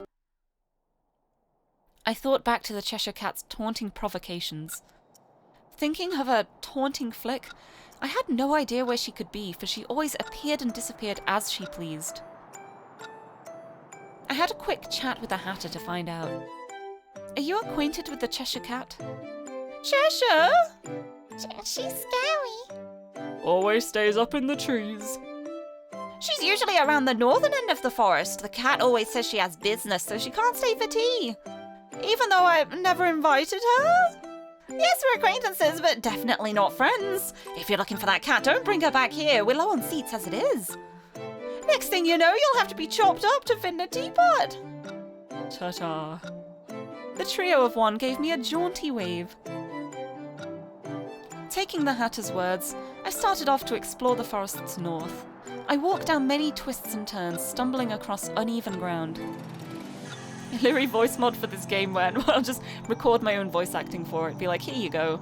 You get to hear me screeching. The path was rougher here and the foliage thicker. I found not another living being in sight, not cats nor others. Yeah, I love the trio of one as well. After a while, I reached a place with two signs pointing opposite directions. One read cliff, and the other not a cliff. I let out a chuckle that they were straightforward enough signs, but I couldn't see where they led past bushes blocking beyond their arrows. Dingling. The ring of a small bell entered my ears, followed by the clatter of metal shackles. Here we go, here we go. Cheshire Cat? I received no response. Accompanying me here was only the breeze that would sometimes hit the leaves of the trees around me. I heard a soft rustling noise, but when I looked toward the sound, I saw nothing. I tilted my head to look further upward and... Boom. Uh-oh. The world shifted. The air was pushed out of my lungs. A black and orange blur crashed down on me with great momentum from the sky, slamming me to the ground. If my head had hit a different way, my skull would have been a cracked egg on the ground. I moved just in time to harshly bang my shoulder instead. I thought I'd get it done in one shot. The blur, the Cheshire Cat, filled my spinning field of view. She wrapped both hands around my neck, digging in with her sharp nails. Her left arm flickered in and out of existence, as if it wasn't really there, creating an unbalanced pressure about my throat. Oh, Kyu, you're doing some more drawing? I hope it goes well. I love seeing your art. I love seeing how well your drawing's coming along. I hope the art goes well. Her grip tightened, drawing blood. I couldn't breathe. She squeezed even tighter. I tried to pry her fingers off with my own. My twitching hands clawed at her constricting grip and even scratched my own neck. More than the pain of the flesh wounds, I was going lightheaded from the lack of air. I just barely forced her off my neck. I wheezed, coughing to catch a breath. She grabbed my collar, grip on the left flickering in and out, and slammed me back to the ground after lifting me up a little. What? I couldn't even ask why she was doing this as vertigo overwhelmed me. Ugh.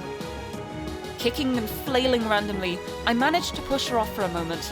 I had to reorient myself, get to my feet, just roll away from her somehow. Which way? We're clearly going to cliff because all of the signs here are wrong, and not a cliff will lead us to a cliff. I tumbled through the bushes in the direction labelled as a cliff. The signs around here had nonsense written on them many times more than not. As I expected, my chosen direction had no cliff in sight. I shakily got to my feet and watched the cat do so as well. She immediately lunged at me again. This time I was more prepared. I kneed her in the stomach as she approached, grabbing her right shoulder and twisting while hooking my foot on hers. Forcing her arm down, I heard a slight cracking noise and made her fall to the ground with a thump. Just in case, I kicked her away a bit. Her body was light like a cat. I'm waiting for an explanation. She started to fade away, but I stepped on her before she could get away. After a quick struggle, she relented and got up to her feet without any further fading. The cat snarled, dusting off her body. I hadn't realized who you were before. My cloak may have a hood, but you've seen my face many times already, Cheshire Cat. Wonderland's twisted up in time. That sort of logic doesn't work here. It's mad, all mad. You might be Alice, but who is Alice? Now that's the question we have to ask. To start with, you don't know anything. Do you even know who you are, Alice? I'm Alice, that's all. That was my sole truth. But who in the world is Alice? An outsider or a temporary visitor? I've just about figured out the most important part. If you figured it out, I don't suppose you'd tell me? You're... She pressed her hand against her head. Somehow, you're much too similar to the Mad Queen. Oh, about that Mad Queen. You've been looking for her, but let me tell you this. She's been dead for a while now. Although I think you should already know. I can't put it into words for some reason. Maybe it's just the way you look at the world, but you're definitely the same type of person. In what way? Are you just trusting some gut feeling, some delusion that I might be the same as someone who I've never met? Or as you say, someone who is long dead? This world can't afford another Red Queen, not even the chance of one. She vanished, taking the chance in our conversation. Criminals needed to be locked up. I looked all around, hearing the faintest sound of her shackles telling me that she was nearby, but I could not see her actual presence. Yeah, the music in this game is incredible. I love the soundtrack so much. So why don't you do me a favor, Alice? Just go ahead and die. Her voice danced through the air formlessly. You have no qualification to enact your form of justice, cat. That really is just like her to say. She appeared behind me and attacked again. It's so good. Also, Noi, hello, welcome. It's so good. It's so intense. It fits the situation. It's an intense situation to be in. We fell to the ground to tussle once more. She clawed me a few times, but I gradually gained the advantage. The cat favored her right arm. Rather, her left arm acted transient, coming in and out of existence, forcing her to avoid relying on it. Her handicap forced her to falter more than my now numb shoulder did me. She fought like an animal. To be fair, she was an animal. Biting, clawing, and all the likes, she came at me with the intent to kill. We continued till we were both bloodied and bruised. I punched her straight in the face, causing her to bite her tongue and choke up a mouthful of red. Her head bounced on the ground, throwing her next moves into disarray. I hit the cat again. And again. Doing this with my bare hands wasn't exhilarating as much as it was just a matter of fact. I decided that I preferred this nuisance out of my hair. I noticed that her right arm was stitched on. The arm felt familiar, as if it didn't belong to the Cheshire Cat. Alice, that cat was also a thief. I wanted that arm. We're not going to just tear it off, we're going to ask for it. We're going to ask nicely. That arm doesn't belong to you. Give it back, Cheshire Cat. Why should I? I ask politely because I would prefer to let you part with it on your own terms. If I must, I will take more drastic measures. The cat squirmed under me, but I forced her down, sitting atop her body. I have no intention of staying in Wonderland. My current adventures through this world are entirely to find a way back to my own world. As such, Cheshire, if you would hand over the arm, then we should have no further interactions. I will endeavour not to meet with you again unless it has to do with my way home. I can't fight anymore. Attention left her muscles, signalling to me that she had given up. She let out a scornful bark like a laugh as she acquiesced. Fine, I'll give you the arm. So get off. She made a weak motion as if to push me off. No, give me the arm first. Fine. Bruised black and blue, bloody from our brawl, the Cheshire Cat twitched her stolen arm, looking at it hesitantly as if unwilling to lose it. She shook her head. A faint cracking noise from her neck made her let out a whine of pain. She nudged her cape closer to her face and bit into it. Then, with a flickering left arm, body twisted in an odd position under me, she tore the arm off her own body with a slow and bloody rip. Ugh. I heard the oddest sounds of flesh being rent from flesh. Through the cape came muffled groans. Tears glittered in her eyes. After what seemed like an eternity, the cat chucked the removed arm to the side. Blood dripped out of the stump from which the limb was removed. The limb, too, made a crimson mess on the grass. It is morbid. The whole game is morbid. But at least this time, we didn't just straight up murder her. I would say that this is a little bit better than last week. Is that enough for you, Alice? I nodded. No, get off. I stood up from the cat, feeling a wave of dizziness hit me along with a throbbing headache. She rolled over in pain and started pushing herself up, stumbling and falling a number of times onto the grass with an ugly red splat. Oh, it's horrible. This is horrible. Finally limping to her feet, the Cheshire Cat vanished. Now there was no more Cheshire Cat. I'm really glad I didn't throw her off a cliff last time. That is a much more preferable option. It's still horrific, but it's better than last time. I picked up the severed right arm. The limb appeared different now that it was detached from the cat. The broken shackle about its wrist fell off without me having to do a thing. Alice, did you recognize this arm? Yes, I answered. This was the Red Queen's arm. A jolt of pain burst through my head. I did not know why I knew, and amidst my agony, I did not have the heart to care. I stumbled, clutching my head. The world warped and blurred around me. I felt dizzy looking at the distorted landscape, or perhaps my dizziness itself distorted the landscape into an undulating thing that made me want to vomit. As my adrenaline drained, the results of the fight began to show themselves. My whole body felt sore. The raging headache pounding at my skull would not subside. Black and red began to fill my vision. Oh, the ground shifted beneath my feet. Maybe... Falling. Alice was falling. My world turned to darkness, and all I heard was laughter. Thump. At some point, I made my way back to the Hatter's place. Hello, Hatter. I handed over the limb I had just obtained. At least, from what I could tell from the passage of time, it should have been only recently that I'd taken this limb from its past owner. I didn't know. The Hatter took the limb and threw it into the dog cage with all the others. With this, you've gathered all of Her Majesty's limbs! Oh, so I have. You look terrible right now, Alice. Like us. Like us! I'm tired. Take a nap! Tea time isn't going anywhere, not unless time grows back its severed head and walks away, don't you think? We can always talk a little later. Thank you. I slumped back into my armchair, sinking into the oddly scented cushions. Good night, Alice. This may be our last. I didn't hear what the Hatter said afterward, over the raging white noise of my headache. My vision blurred, eyes becoming watery.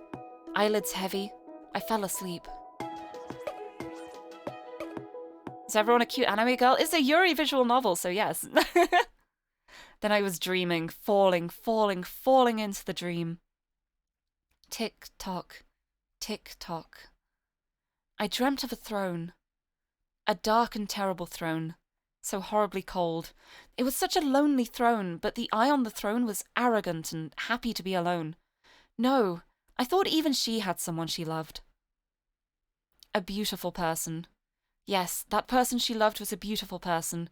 So fragile and beautiful that she wanted to slowly tear off that person's wings. Yeah, only just clicking now that it's Yuri. Yes. I forgot to add the tag at the beginning. I added the tag like halfway through the stream because I forgot to, but yeah, it's maybe horror, but it's also got girls. It's so cool though. I love it. But her love was wrong. If she wasn't happy, then she would lose everything. Alice, you were exactly this person. No, I wasn't. Was I? As I opened my mouth to speak, blood began to leak through my lips. The only sound that came out was an empty gurgle. Were you happy? No. I could not talk, I could not taste. Even though red dripped down my chin, I felt as if my tongue had been snipped out. Blood choked me. Gasping in nothing but liquid, I grasped at my throat. Alice. I was drowning in this dream. Also, Sadaya, hello, welcome. Welcome to Horror Time. There will be blood, be warned. You were never happy, never. When I awoke, I forgot all that I dreamt of. I opened my eyes to an empty feeling in my mind. Disoriented, I nearly rolled off my armchair in which I had gone to sleep. I sat up and stifled a yawn, rubbing the bridge of my nose. I blinked. I blinked again, chasing away a haze. I felt as if I had forgotten something very important. In the meanwhile, the Hatter brought over a decorated cake much more elaborate than the usual snacks at her eternal tea time. It was a cake with cream and fruits, 2-layered even, with flowers and pictures carved up with the fruit ingredients. I could only call it a pretty cake. You were eating a potato and you bit into a rock? Oh no. Oh no, potato betrayal. Just in time for tea, Alice! As I got up from my armchair, the Hatter lightly pushed me back down. My behind landed on the cushion with a soft bounce. It seemed I could not but sit. She stared at me before sticking a handful of candles into the cake, lighting them with a match. Flick, the flame glowed on the head of the match for just a few seconds. After settling the candles, she began clapping her hands to an unsteady rhythm. Happy on birthday to you! Happy on birthday to you! Happy on birthday! Dear Alice! A terribly offbeat, off-balance song. She sang and her voice warped as she said my name today. A certain darkness flickered in her mismatched eyes. Happy on birthday to you! I didn't understand. I couldn't understand. I simply watched as she finished the song with a small clap and pushed the cake a bit closer to me. What is this for, Hatter? Certainly today was not my birthday. Didn't I tell you? Don't you remember? You get a special prize for bringing me all 4 limbs, Alice. Since it's not your birthday, it must be your unbirthday. All 364 days of the year. Picking up a knife, she cut out a slice of cake and slid it over to me. I caught it in a hurry, and soon enough she poured me a cup of tea that too came rushing over. I noticed a hammer on the table right next to the cake knife. She gestured, urging me to have a taste. The calming scent of the tea wafted to my nose and mixed with sweet milky cream. The celebratory cake slice looked so charming. I almost felt it a shame to eat. A hammer? Yeah, don't worry about it. It's fine. I picked up the cup of tea and took a sip. I've already been murdered by that hammer once. It's okay. Almost just made your jaw slip. Oh, that's... How does that even happen, though? I'm so glad you didn't injure yourself, at least, but... ugh. Potato rock, how dare you? Picked up the cup of tea and took a sip.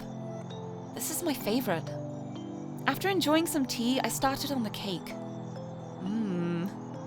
As I ate, the Hatter placed a box before me. Open your present, Alice!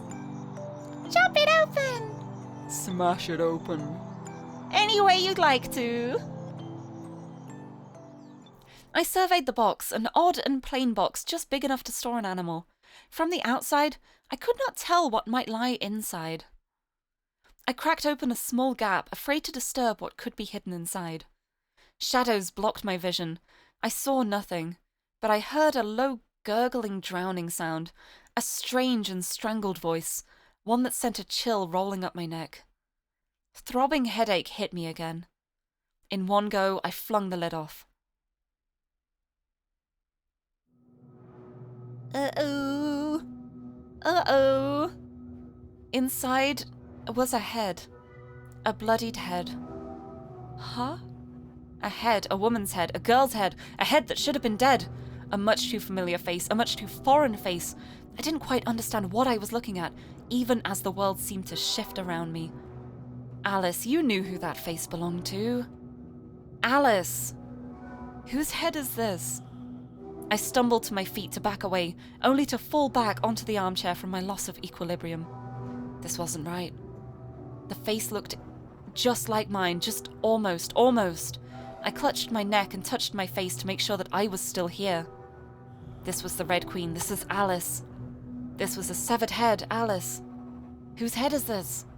I wanted to ask, but instead a strangled cry escaped my throat. I couldn't move my eyes away from this so-called prize that the Hatter had given me. Blood pooled at the bottom of the box, sticky and dark. How much different is this route? Some of it, a lot of it is very similar, but I've made very different decisions this time, and I think there's still going to be a way to get onto one ending from here that I already got, but there is another ending, and we should be on path to get it, I hope, I pray. We will soon find out. Oh, how terrible. I reached a trembling hand to touch it, but it wasn't my place to try to close her eyes or put her to peace. The head was still moving, twisting with a squelch and squish. Its wet, ragged sounds of raspy breathing echoed in my skull. I jerked my hand back and covered my ears. I couldn't look away. Now aren't you glad you needn't find Her Majesty's head? As if laughing at me, as if she didn't truly mean that, with an odd tilt of her voice as she spoke of the Red Queen, the Hatter confirmed the head's owner. She walked over to the Red Queen, flinging the dog cage open, and popped the limbs onto the torso one by one. As they reattached, they began to flail and grab at the Hatter. This time she was prepared and grabbed her hammer. Hatter? With a pair of loud bangs, she hammered nails through the corpse's hands into the Red Queen's chair. Red dripped to the ground. The hands twitched, the body writhed. A ghostly pain ran up my arms as my stomach churned. I felt dizzy. What? Hatter? I discovered that I had nothing to say. Even though I always had thoughts racing through my mind, I had nothing to say. Alice, that was why you were worthless. Ask something. Anything. I touched my face to see if my lips had curled up without me thinking to. Didn't you want to leave this place? Now you've found the Red Queen.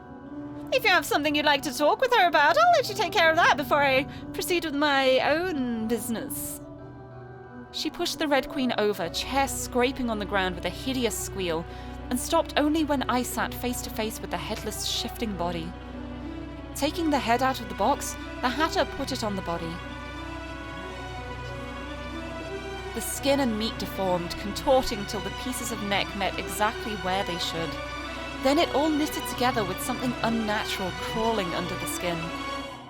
I shuddered at the hollow sound made from the corpse as her throat connected. The Red Queen looked at me with dead red eyes. I didn't know what she went through, but she looked terrible. I realized that I hadn't ever asked who killed her like this, nor had I ever stumbled upon an answer the same way I had found all the limbs. This was the Red Queen. Alice, this was me. The requests I had been pondering on, the wishes to go back home, the want to ask her for help, they all flew out of my mind. Because this wasn't right. The face I was looking at, battered and bloodied as it appeared, was not right. I couldn't speak, but she did. Mouthing words yet making no sound behind the hollow whistle of a crushed throat, the Red Queen began to talk without saying a thing. Her tongue was missing, and we had to do something about that. Uh-oh. I don't know how this is going to go. I grabbed the cake knife from the other side of the table. I know. Without hesitation, I thrust the knife into my mouth. I began to cut, ignoring how the metal choked my airway and blood pooled up and dripped out from between my lips. I sawed back and forth with a slightly serrated knife, much too dull, tearing through my tongue. I cut and ripped and sawed. Connected by one little string of flesh, the tongue, I ripped it off by force. I didn't want to swallow the piece of meat lingering in my mouth. Coughing and choking, I brought a hand up to my lips and blood spilled right past my fingers. The knife clattered to the ground. My head hurt more than my mouth, temples throbbing. Alice belonged to the Red Queen. I spit the bloody lump of tongue into my hands and gave it to the Red Queen with shaking hands that doubled and then tripled in my contorting vision. She seemed to swallow it. I heard a crunch from inside her mouth, a disgusting sound. Sitting with your tongue out, I was like, oh, horrible to think about. It's... Alice. Alice. She smiled, and I mirrored with a shaky smile. What a time for madness. With her hands still nailed to the chair, she shifted, crossing her legs as if to make herself a tad more comfortable, while she laughed silently at me. I heard the Hatter call out, but only the Red Queen's voice reached my ears. Red, red, red wouldn't stop flowing from my mouth, dribbling past my lips, pouring down my throat in a viscous, metallic flow. How have you enjoyed my domain? Everything was spinning. I sputtered out a wordless response as I grew lightheaded, drowning in my own blood. The red was spilling all over my armchair. No, I certainly have to clean up all the vermin that gathered while I was gone, and all the thoughts that mine should never have had. She lifted her hands and tore out the nails lodged through her flesh. Quickly, the skin and muscle knitted together, leaving but a faint pinkish colour on her skin. Picking up the nails, she threw them like darts towards the Hatter. Although I couldn't look towards the Hatter, I heard an ugly, piercing sound. No! For example, my little white bird. The Red Queen gave me a hand of applause. Alice, your job is done. Well done, myself from another world. This is the best that you have accomplished with your life. You have my commendation. I couldn't breathe. Each time I gasped and wheezed, only liquid flowed down my airway, red, red, red, painting my lungs red. I slumped over, trying to hold myself up, even as I continued to bleed so much red that I couldn't bleed any further, breathe so much red that I couldn't breathe any further. This was it for Alice. Thump. Yes, and now we've got death 6. There's only one death left then, and I'm pretty sure I know how to get that. In theory, I'm pretty sure I know how to get that, so that should be easy enough to get. 84% script. Right, let's go back. Let's actually get a proper ending. Where is the tongue? I tried to find my own tongue, stumbling with a pulsing pressure in the back of my head before I could articulate my next inquiry. Hatter, where is the Red Queen's tongue?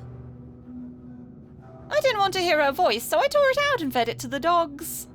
Hoo-hoo.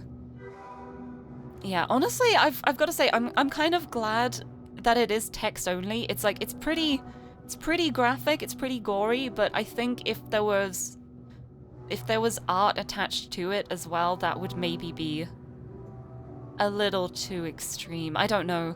Maybe if I was playing it in my own time, I'd be like, oh, that's cool, but yeah, honestly, it doesn't even need visuals for the extreme parts. I feel like the text tells the story very well.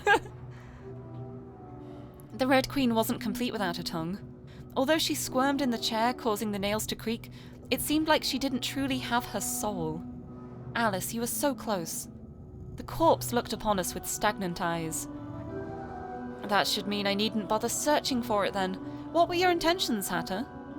Am I the Red Queen? At this point, I still knew nothing about the Red Queen, but that she shared my face and of the various gossips I overheard on the ruler. Alice! Looking at the Hatter's mismatched eyes, I could see what she thought for the first time. What do you think? Yeah, I feel like it's a thing that's often used in horror. I feel like sometimes, especially like with monster movies, there have been situations where sometimes it's really cool. Other times I feel like seeing the monster kind of takes away the atmosphere, the illusion. Like, I really like things where there's just like an unseen horror. And it's kind of more horrific in the fact that you don't know what it is. Or that you can't make it out. It's very cool. Very cool how brains work. Let me tell you a story, Your Majesty. So I was Your Majesty now. A long time ago, in this corner of Wonderland, there lived a group of 3 friends, a mouse, a hare, and a hatter. We lived far away from bustling society, usually just coming together for tea. I made hats, and they did mouse and hare things.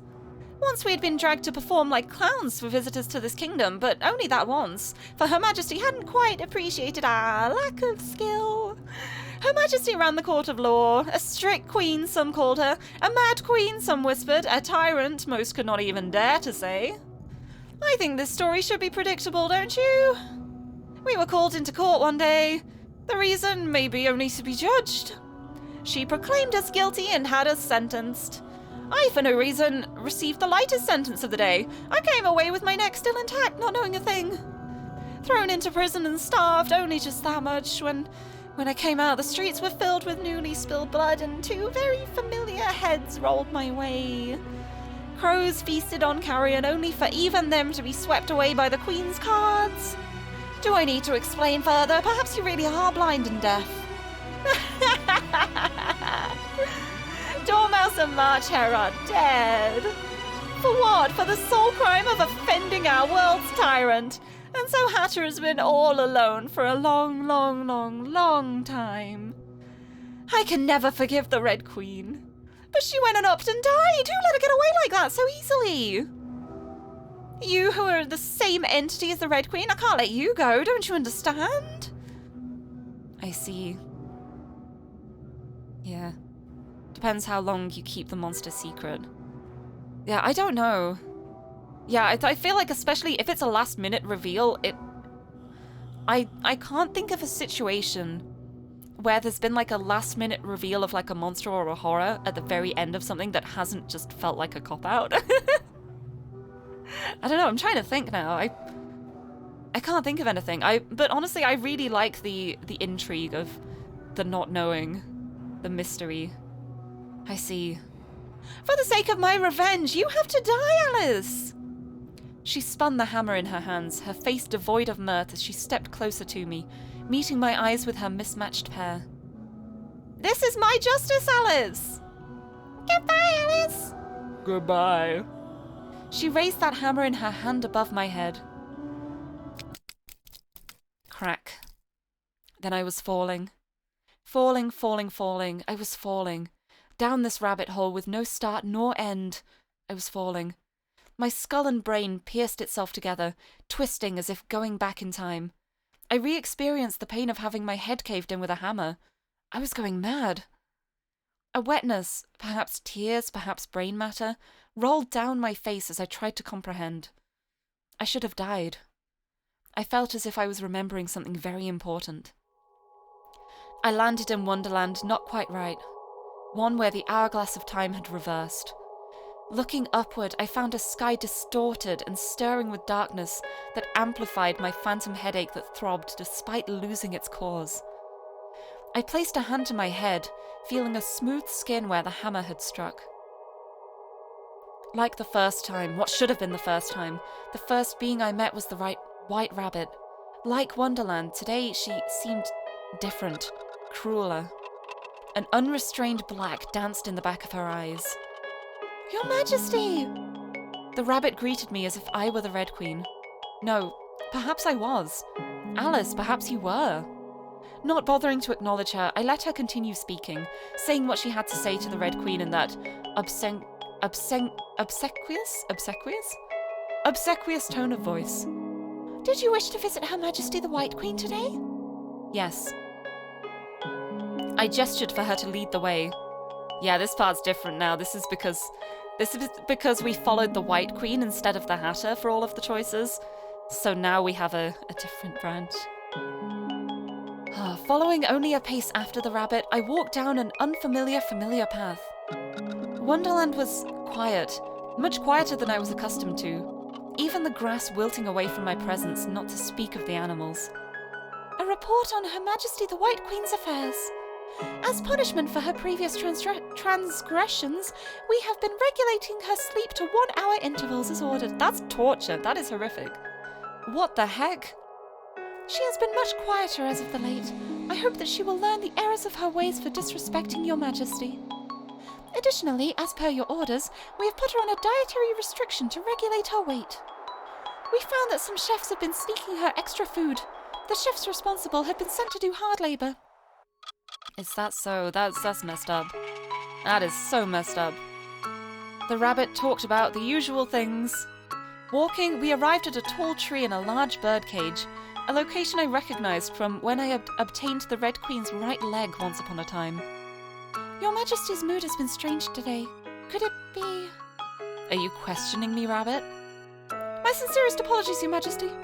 Leave. Bowing profusely, the rabbit backed away and scampered off. I approached the birdcage, finding a pretty white bird locked within. No, I found the White Queen locked within that birdcage, much too cold. Alice, how would you catch her if you let her go free? She looked skinny, desperate, as if she'd lost all hope. Just as a flower would wither once picked, a bird too would if locked away from its sky. The White Queen was a human, not a bird. She was a person, not an animal. I knew that. Alice, I also knew that. I grasped a metal bar of the cage. White Queen. I have nothing to say to you, Red Queen. Her eyes betrayed an expression that could not be called hate. A complicated expression, a strange expression, one all too familiar.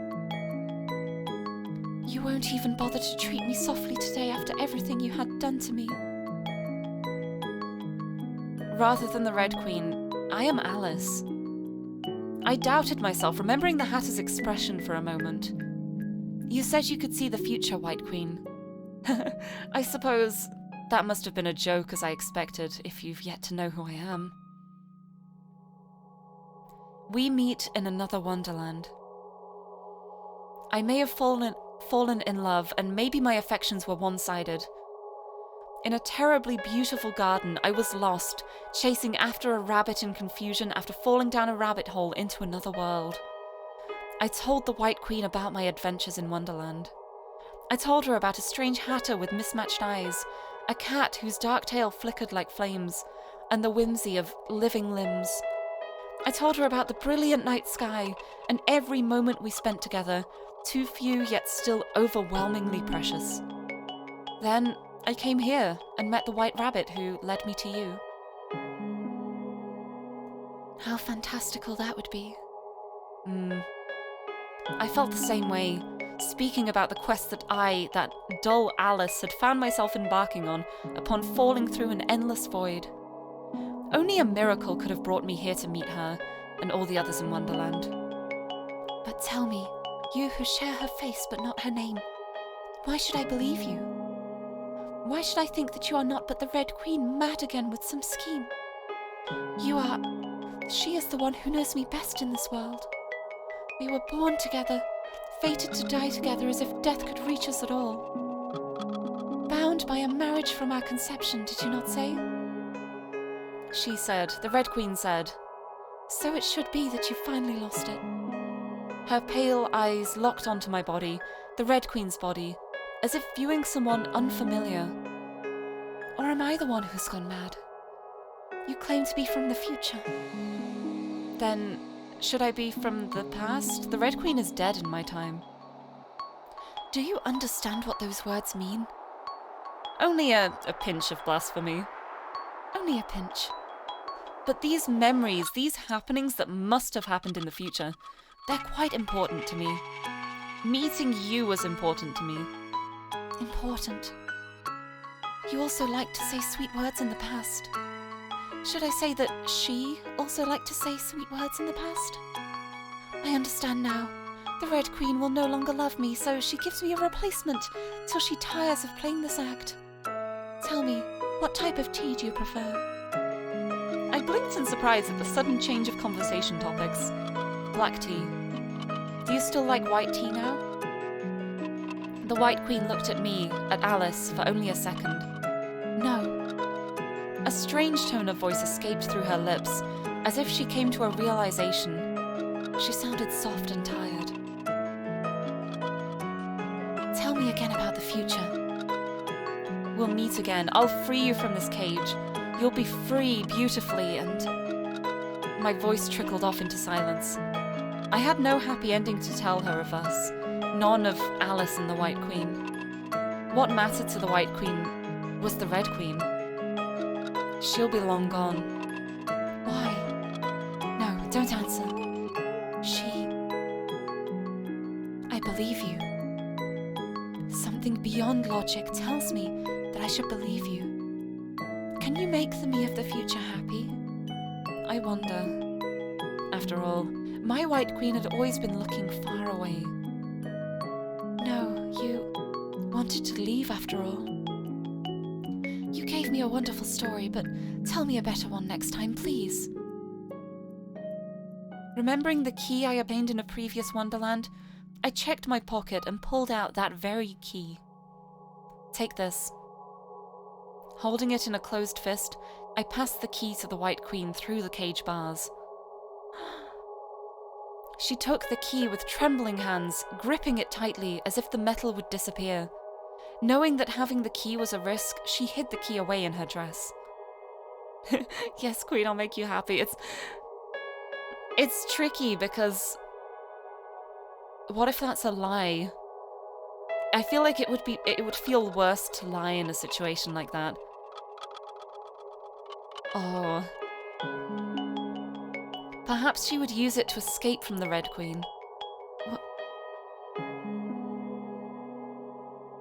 Your Majesty, urgent news! There has been an incident in court with the cards! The rabbit's sudden reappearance forced our conversation to a halt. The Red Queen will kill them all. Don't go.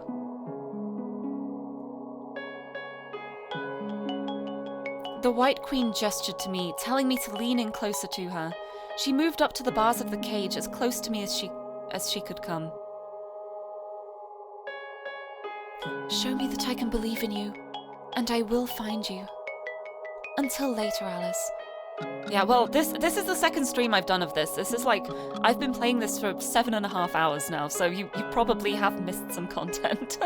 But the VODs are up as well if you are curious as to how I got to this point. This is the end of the game, so... Until later, Alice. Then she gave me a peck on the cheek. And falling, I was falling once more. I fell down, down and down through a sparkling, shining darkness. Too bright to be dark, too dark to be bright. I recognized this darkness now. I wanted to be chasing after someone, after something. Falling, I fell until I landed and saw the night sky above me. She. Before me, laid out, was a scene between the Red Queen and the White Queen. I was like a spirit, invisible to all who were present. The Red Queen, who was on the ground before the White Queen, a sword in the White Queen's hand. The blade glittered in the moonlight, betraying its sharpened edge. I think we found out who dismembered her. I think we may have our answer on who dismembered the Red Queen here. Behind the White Queen stood a group of denizens of Wonderland. Off with their heads for the crime of treason! The Red Queen's shoulders shook once in surprise that nothing happened. Not a single head went flying with mysterious force. They're my citizens now, Red Queen. You may not touch them. Your right only extends to those you have subjugated, not mine. You were once sole ruler of Wonderland, but now you have lost. I united this dirty, broken world and tried to make everything right, protect the people, uphold the law, bring order to Wonderland, and find its peace. In which way was I wrong? Red must spill for peace, but it seems some people prefer freedom over all else.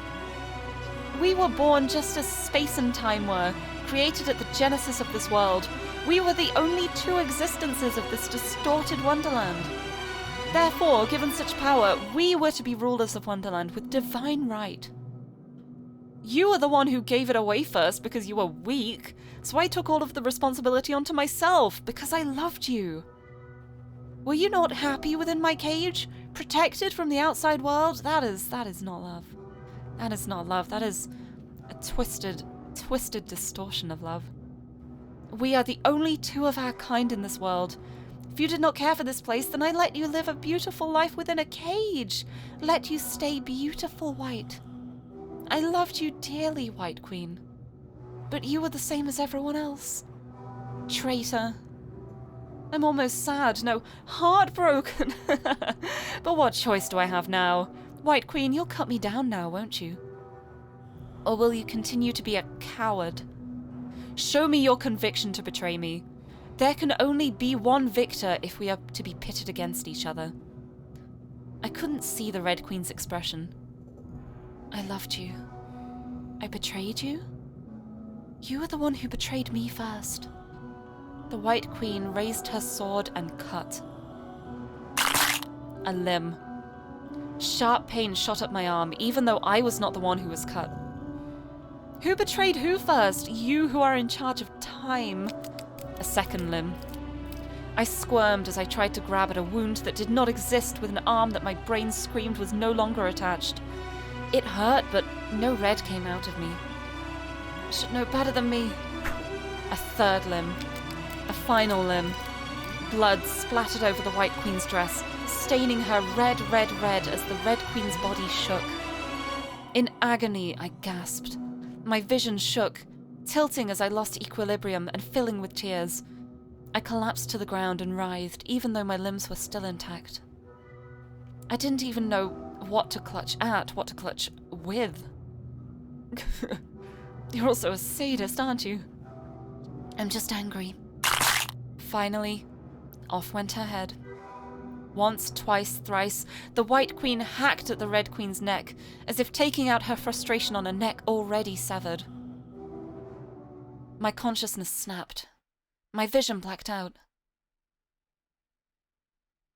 Now, when I first saw this, I thought she was holding a gun there. I missaw it. I didn't see the sword part, and I was like, wait, this is random? Oh, wow. The sound of cheering brought me back to this Wonderland's reality. The once quiet crowd began to celebrate at the dismembered Red Queen. "We're free! The tyrant is dead! Your Majesty the White Queen! Won't you be the new ruler of Wonderland?" "No." Her voice was quiet, fragile. "I would appreciate if you would all keep news of this murder quiet." She did not turn around, not wanting to show the difficult expression that found its way onto her face. Ignoring the joyous clamoring of her people, the White Queen looked down at the Red Queen's corpse. So the White Queen was the one who dismembered the Red Queen. I choked out a pained laugh at the revelation, grabbing at my neck to ascertain that I had my head. I was dying, yet I wasn't dying. I was still intact. The one who had been dismembered was the Red Queen. However, we were nearly one and the same. "Alice?" The White Queen's whisper broke me out of her stupor, her gaze landing directly on me to the point that our eyes met and she would not look away. She walked forward 2 steps, both toward the Red Queen. Toward the Red Queen. Oh no. She walked forward 2 steps, both toward the Red Queen's corpse and toward me. "Alice." Reaching out a hand, she tugged at my ephemeral form. Oh. Then I was falling. Falling. I was falling again. The raging phantom pain that sent me nearly catatonic faded with a chilly sensation reminiscent of the White Queen. In this deep rabbit hole where time was but an illusion, I fell and healed. I was Alice. I was the Red Queen. We were one and the same, but divergent. The voice within my heart quieted till she no longer spoke. I still held that one certainty. I was Alice. Alice was me. Even now that wasn't wrong, but I was also the lonesome Red Queen. A what could have been for her. She who had been killed at the end. What madness. We were both our own madnesses, but I wanted not to be my own tragedy. I fell forward into my relative present and hit the ground softly. Laying back flat onto the ground, I grasped at the grass below me and found that the blades were soft, gentle even. Above me, the sky was devoid of stars. No, it was still daytime, so I should have instead said that the sky was blue, terribly blue. I forced myself up to my feet, surveying a wonderland that I learned to know. This was no longer the Red Queen's wonderland, yet it was not the White Queen's either. Thinking about the White Queen, I wanted to talk with her. "No, Alice, you've got a matter to finish first." My mind drifted to a pair of mismatched eyes. I sought out the Hatter, coming to the Hatter's place that had always been at tea time regardless of morning, noon, or night. Looking left, right, up, down, I could not find the Hatter anywhere in sight. The table of tea things stood untouched. On the ground was a bloodied hammer. When I went around to my armchair, it still held its usual odd smell. The Red Queen's corpse was nowhere to be seen, but that mattered not. The only thing truly missing was the Hatter. I understood. In my heart, I understood that there was no more Hatter in Wonderland, for the Hatter had completed her revenge, her one and only final task. Checking the table, I saw that familiar pair of puppets, the March Hare and the Dormouse. I picked them up for just a moment, looking at their carefully stitched parts that desperately tried to hide that they were but cloth. Then I put them down gently. "I'm sorry, Hatter." I left the Hatter's place, knowing that I would no longer find her here in Wonderland. Lonely. I felt lonely. I wandered about and inadvertently walked my way to the White Queen's garden. I saw the White Queen, who appeared the same as usual.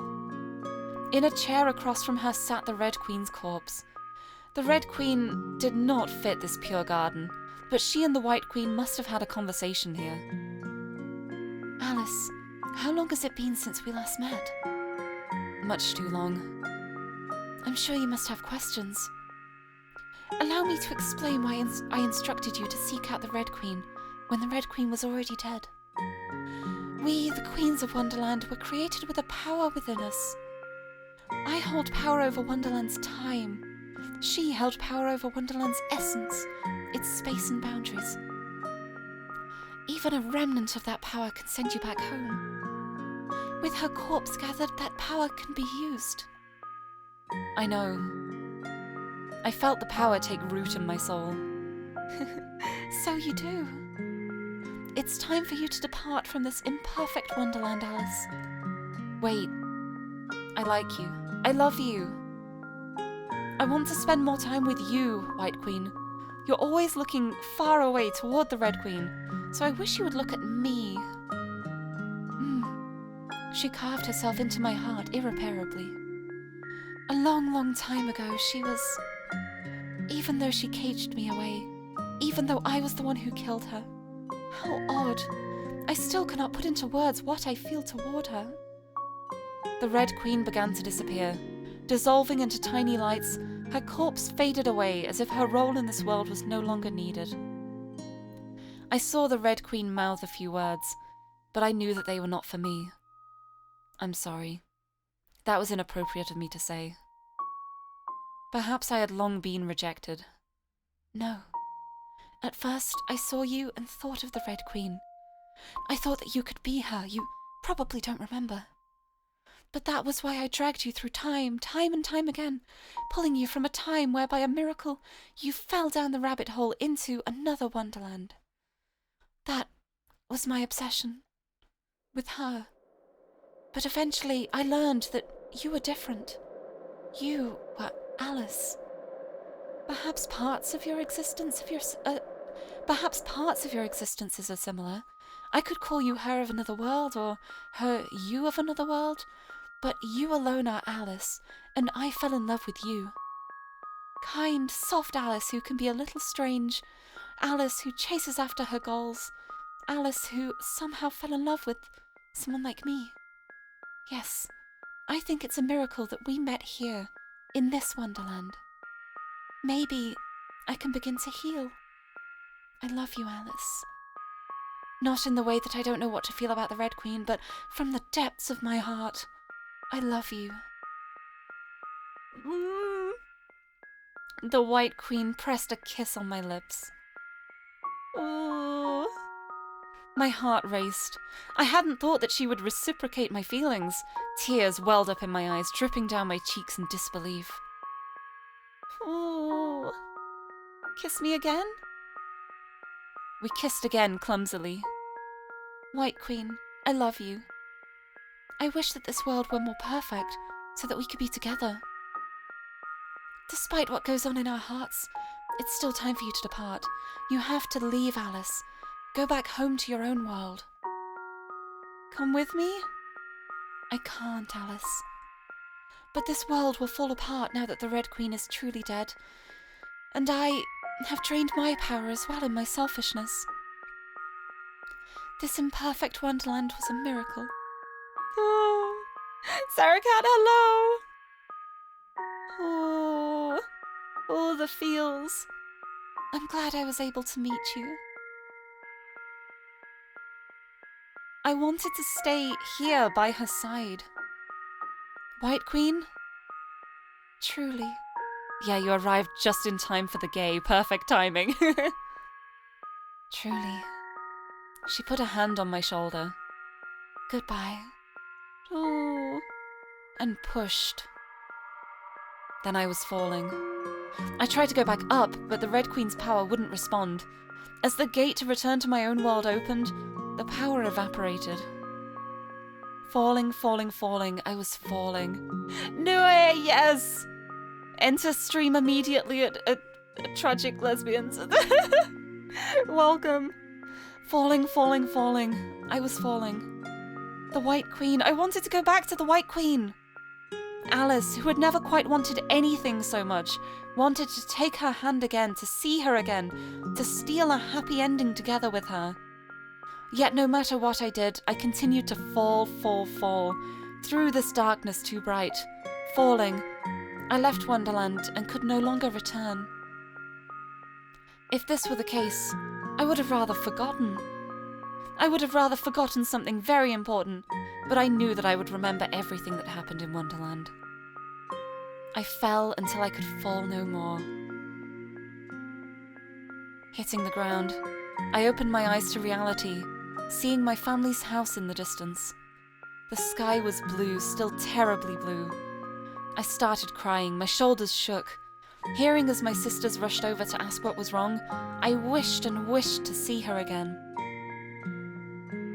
Surely we would meet again in a reality more wonderful than a dream.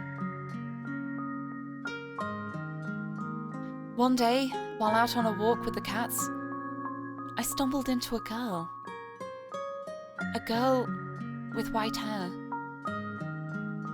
Alice?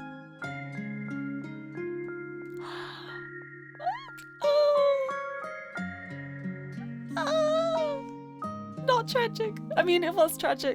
But, oh, I love an uplifting ending. Oh,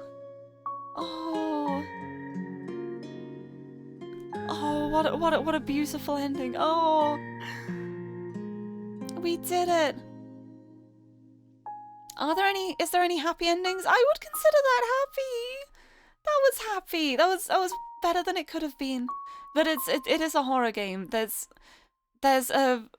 all of the endings are bittersweet. Well, like, there's 2 bittersweet endings, there's a miserable ending, and then there's 6 endings where you just straight up die. But we got the White Queen ending! Thank you for playing. 93% of the script, it's just mopping up the last little bits now. Oh, my heart.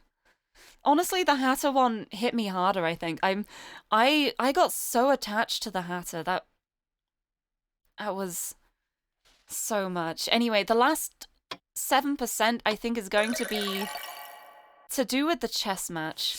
So what I'm doing is I'm going back to a save here. This is a save I did with the Hatter when I was choosing the Hatter for everything. And I think this is where she's going to play the game for me from the chess match from earlier. And I picked the king and survived. I think if I pick the queen, I think I'm not surviving it. Therefore, I'm going to be the queen. I chose to take the queen's piece, the queen piece's role, for the queen had the greatest power on the board. I donned a fake white crown and was given a sword. Our white pieces shuffled in and took their positions on the board. Soon enough, the chessboard was set. A human-sized version of that strategy game unfolded. The Hatter started with the first move. Clang, clash, one by one the pieces on the board fell, almost like dominoes. Perhaps knight to a... No, a piece on the board cannot speak. We are the players and you are but a game piece. Also, I've never heard of that game before. I'll have to look that up. Thank you for the suggestion. Finally, the queen came into play. I played with the sword in my hand. The hilt rolled comfortably in my palm, pleasant yet strange, as if I didn't use a sword much. I didn't, but was still perfectly fine with committing acts of violence with this one. Now swordsmanship was one thing that the tutors hadn't bothered teaching.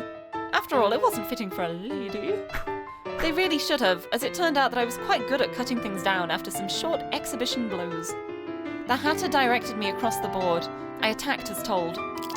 Warm, sticky red sprayed all over me. What do you call yourselves these days again? Alice? I see. We moved around the board in a perfect match, letting our other pieces back me up, and cornered the Duchess's black king in no time. Checkmate? Checkmate. I wondered if I had killed a king before. Right, I think this text... Yeah, this text is the same now, so... What I'm going to do now is I'm going to go back to... this with the Hatter. When I went in, I offered the Red Queen's arm. I wonder if that would play out differently if I only had one arm. So I'm going to offer my own arm here. and see how this goes. This guard was getting annoying, repetitive. Please provide an arm. Would this arm suffice? I extended my own arm to the guard, goading him to take it. If an arm the entrance required, then an arm I would provide. The guard nodded. Right, is this the same? Nope. The guard nodded, leading us to the side and having me keep the arm outstretched above a table. He retrieved a clean, shining blade. The blade glittered with the sun like the moon. Slash. With a clean cut, my arm came straight off. It fell to the table with a small bounce. A sharp pain hit me the next moment. I stumbled back into the Hatter, gritting my teeth as blood rushed out of the wound and dripped red, red, red. I could still sense my arm, a phantom pain attached to the bone. I clutched at the wound. Although my still attached hand never touched the flesh itself, it soon became covered in blood as it shook near the stump. A doctor arrived with some sort of medicine that she applied to the wound. Ghostly chills covered the hurt till it turned to nothing but an aching. Unarmed robbery. Where's the robbery? We're not robbing anyone, are we? I hope not. Like, they're not robbing me. I'm gonna get the arm back afterwards, unless I die. Once the bleeding ceased, she bandaged my injury, warning me not to remove the bandage before I reobtained my arm. Shaking her head about mad nobles, she left. Alice, could you reattach such a limb? You weren't a lizard, but a mere human. A little lightheaded, I shook off the question. Alice! The guard retrieved my arm, placing it into a sealed box before handing it off to another servant, who took it away to a safe place. You may enter, esteemed guests. The guard began to lead us in. Alice, why are you like this? What are you talking about, Hatter? We arrived at the Duchess's ballroom. I think this text may be the same. Yep. There we go. And now we're going to choose to be the queen. But I only have one arm now. Here we go. The game had proceeded smoothly. The Hatter did not use me much, eyes sometimes darting wildly back and forth between my not arm and the board. Blood splattered across the ballroom chessboard as some pieces hit their opponents harder than others. The servants had to move them off the floor. Click, clack, the sound of chess. Yeah, I was disarmed. Today it was clang, clash. Queen to f6! At the f6 position stood the Duchess's black queen piece. The hulking female knight with a cartoonish black crown eyed me as the Hatter spoke. I moved across the board, readying my sword to knock her down. My one-handed grip on the sword felt weak. The loss, even if temporary, of an arm threw off my balance. The blood loss left a lingering lightheadedness. I attacked only for my sword to be thrown out of my hand by the black queen piece's parry. To make the match a show, the pieces had pretended to act out a fight each time one was to be taken down. The Black Queen took that mistake as my loss in the confrontation, deciding that the move must have belonged to her. She lifted her sword and cut me right open with a great slash. That's cheating, that's cheating. That is cheating. That is not a valid chess move. How dare you? Oh! This is unfortunate! The Black Queen stabbed me again in the stomach. With a squelch, the blade pierced in and exited out from my back before being pulled out along with things that weren't meant to come out. Ugh. A gurgling noise escaped my throat. I felt chunks move up my windpipe as I choked into my mouth. This iron, fleshy sensation surely wasn't a good sign. I grabbed at my abdomen as the Black Queen stabbed me again. Black spots filled my vision. I slumped to the ground, unable to get back up. Red, red, red pulled out from underneath me onto the checkered board. Alice, Alice, you were just gutted like a fish. Is this how our game ends? And there we go. Is that 4? That's 4. There we go. Death number 4. 96% script. Right, back to loading. Right, I feel like that situation as well. With the one arm, I feel like there might be different text if I am the king. No, it's the same. Oh no, here we go. This is after winning the match. The Hatter opened the box for me. Inside lied my arm and a small jar of the same medicine from before. My arm still looked fresh. I unraveled my bandage to find an unchanging wound. Popping the arm back onto the stump, I felt a strange knitting sensation at the connection point. I applied some medicine to the arm. With a squishing sound, my arm was reattached. The only remnant of its severance was a thin pink line that slowly faded into my skin. Right, yeah, and then that's all the same now. So now what I shall do is we will go back to the chess party again. But now we're going to offer the Red Queen's arm with the White Queen instead of our own. And see how this goes. An arm, a limb, certainly I had one I could obtain from the Mad Hatter. I glanced towards the White Queen, thinking of how I had never mentioned the Hatters in my agreement. That agreement of blasphemy and lèse-majesté. For reasons unknown, I felt strongly that the White Queen knew more about the Red Queen's dismemberment than I did. I wonder why. Perhaps she did not lie about knowing the future. I wonder how she could know that. Alice, of course she did. Let's go ask the Hatter. The Hatter? The one who lives in the woods and cannot sing? Are there many Hatters in Wonderland? Perhaps there were, just not many satisfactory enough. Without asking any further questions, she followed my lead to go find the Hatter. Do-do-do-do. Arriving at the Hatter's place, I found the Hatter having her usual tea time, chatting with the puppets on her hands. She spotted us, sitting up straighter in her seat, seeming surprised at seeing the White Queen. A darkness stirred in her mismatched eyes as she saw my guest. Your Majesty, the White Queen? No room. 3, 4, 5. 5's enough for all the people in this world. Don't be so rude to Her Majesty the White Queen. You wouldn't want your heads to go flying again. I didn't bother to take a seat this visit, knowing that if I were to lounge on my armchair, I would stay there with the Hatter for much too long. We aren't here for tea, Hatter. A real shame. But rather an arm, preferably detached from anything else. Yes? The Hatter looked down at her own limbs. One of that person's would suffice. We only need to borrow one for a bit. An arm would be appreciated, Hatter. Is that so? Your Majesty, you'd like to borrow a limb? I'm surprised. After all, you were the one who did that. Did you lose it? What I mean to ask is, did you lose your trash? I have no idea what you're talking about. Oh, this is so interesting after knowing the endings. I forgot that it was supposed to be a secret. I suppose I shouldn't show my gratitude and instead reflect on my rudeness. My sincerest apologies. Sorry, ma'am. Didn't mean to mention the choppity chop. Our heads haven't been the same since they fell off the first time. A bit of an open secret, don't you think?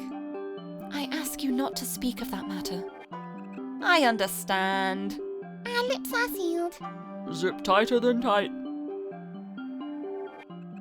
Regarding that arm, Hatter. Of course! Alice, you were the one who found it! You like that they're puppets? They didn't used to be puppets, they used to be people, and then they were brutally murdered by the Red Queen, and she was upset so she made puppets, so she's not alone. But yeah, I like that they're puppets too. Of course, Alice, you were the one who found it! The Hatter hopped over to the dog cage and kicked it open, pulling an arm out like a bear fishing from a stream. She held it far from her as it began to flail, and chucked it my way over the table. Yes, the ultimate, like, oh no. Oh dear, never mind. The limb flew an uneven arc through the air, forcing me to dash towards the piece of meat. I just barely caught it in my arms, nearly stumbling into the White Queen, who stood near me. Her arm. The White Queen's eyes bored into the severed arm with distorted intensity. Bring it back later, Alice. I will. Alright, we have an arm. Saying goodbye to the Hatter, we returned to the Duchess's manor. The guard greeted us, and we handed over the arm we retrieved. His gaze lingered on the White Queen after ascertaining the validity of the arm as an entrance fee. Even he must have noticed that she seemed reluctant to part with the limb. The guard handed our entrance fee off to a servant who put it into a sealed box and took it away for safekeeping nonetheless. Please enter, esteemed guests. Right, I'm going to save it here because I think this is going to be the same. Yeah, but this time this time we have an arm so we can dance with her. May I invite you to dance? I took her hand and we went toward the dance floor. The next song started. Tap, tap, step, step. A practiced sequence of footwork moving across the room at the rhythm of the music. We danced while gazing into each other's eyes. Wait, why is the White Queen here? No, look, this is... everything from now on is completely out of order. I'm just doing the choices I didn't do along the story, so if you didn't watch the whole thing and you don't know, like, where this is in the story, it probably is going to be a little confusing. I'm sorry. But it's just for completion's sake. The moments we couldn't get the first time around. But this time we can dance. Tap, tap, step, step. A practiced sequence of footwork moving across the room at the rhythm of the music. We danced while gazing into each other's eyes. Without even saying what we should dance, we just danced.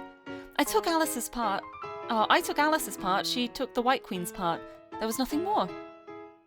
Feeling ambitious, I twirled her around, chuckling as she grew a little flustered when I caught her. I saw a strange expression, as if she had expected something different, but the smile that floated to her eyes reassured me that I hadn't done wrong. The White Queen was always looking somewhere else, perhaps to the future, perhaps to the past, perhaps to a person who wasn't here, even though we were here right now. This was our dance alone. Thank you. No, I enjoyed that. Can we dance together again one day? Perhaps one day we should. The music stopped along with the dancing. It was at this time that the Duchess made her appearance. Behind her was a servant carrying the severed leg under a red cloth. I think this is the same. Yeah, it's the same. There we go. And now we'll save here, because I don't know if this is going to be the same now that I have two arms. Right, I will go on the board first. Let me. Alright. She acquiesced, making me take on a pawn's position. As I obtained a sword for my role, I speculated about what strategy she would formulate. The White Queen started with the first move. Directing the pieces here and there, moving me carefully as well, the White Queen captured the Duchess's black pieces with ease. Coming here with this girl who so resembles her, Your Majesty the White Queen, I wonder what you intend to do. In a way I understand, she was so terribly, terribly bright. So bright that she would burn away, a brilliant and terrifying person that I could not help but watch. However, regardless of who this girl is, are you still unable to look away from that person? The White Queen stumbled, sacrificing a bishop in a position she had not meant to order him toward. No. Is that so? Not very good sportsmanship to say such things during a match, Duchess. Also, Yamato, thank you for stopping by. Yes, sneak off. I hope you have a good rest. Thank you for stopping in. But yeah, there was the option of who to bring to the ball, and of course last time we were choosing the Hatter for everything, so it kind of made sense. But yeah, this is the White Queen's version. Fair. Then let us say nothing unrelated to the match. Of course, you are a piece on the board, so you too must stay silent, as chess pieces do not talk to their players. Thank you, Alice. I nodded in acknowledgement, keeping my mouth shut as per the Duchess's rules. She moved me all the way to the other side. As a pawn, one of the most disposable pieces on the board, I was oddly enough kept perfectly safe. Aha! I promote Alice to queen. Promotion from pawn to queen consisted of handing me a flimsy white crown and a new sword. Within a handful of moves, the White Queen desolated the Duchess's black chess army, rendering the Duchess's side nearly empty. The White Queen maneuvered me to the Duchess's black king. With one last move, we would win the game and obtain the Red Queen's leg. Checkmate, Duchess. I cut down the black king, wondering why the sensation of my blade hitting flesh felt familiar. The Duchess clapped her hands. Congratulations! This is my loss! Even facing my challenge fair and square, you have ultimately obtained the Red Queen's limb. I wish you best of luck gathering her parts for better or worse. I am in no position to stop you, not when even Your Majesty the White Queen approves. Right, is this the same? No, here we go. The Duchess gestured over the servant with the prize and handed the leg to me. I hope you enjoy the rest of the ball. Yeah, this is going to be the same now. There we go. Da-da-da-da. And now I'll very quickly load it again. And I will have her on the board. Okay, that's all exactly the same then. Right, so from here, things should be more or less the same, I think. Skipping through. Wait, I've got to save closer to the end. Let's load this one up. Skipping through all of this. I don't know if it might be in the options that we can check the percentage of text and stuff, but I think for the most part we've explored all of the options. Oh no, it skipped past at the end. I think it's like 99%. But look, we've got all of the cut-ins, we've got all of the CGs, we've got all the sprites, we've got all the endings. I think that's a solid point. I think the 99%, I have been told that in order to get 100%, you have to have image captions enabled, because the text from the image captions also counts towards that. So I think I'd consider 99% a completion for this. I might go back at some point and just turn the image captions on and go through literally everything, but I've already run over my usual stream time now, so what I'm going to do is... bloop! I'm going to head on over to here and we can send off a raid. But yeah, that's so fun. I'm so glad I managed to complete that now. I think that's completed. I would say that is a complete experience of Who is the Red Queen. What an amazing game. Such a good game. And as I mentioned before as well, let me quickly grab a link.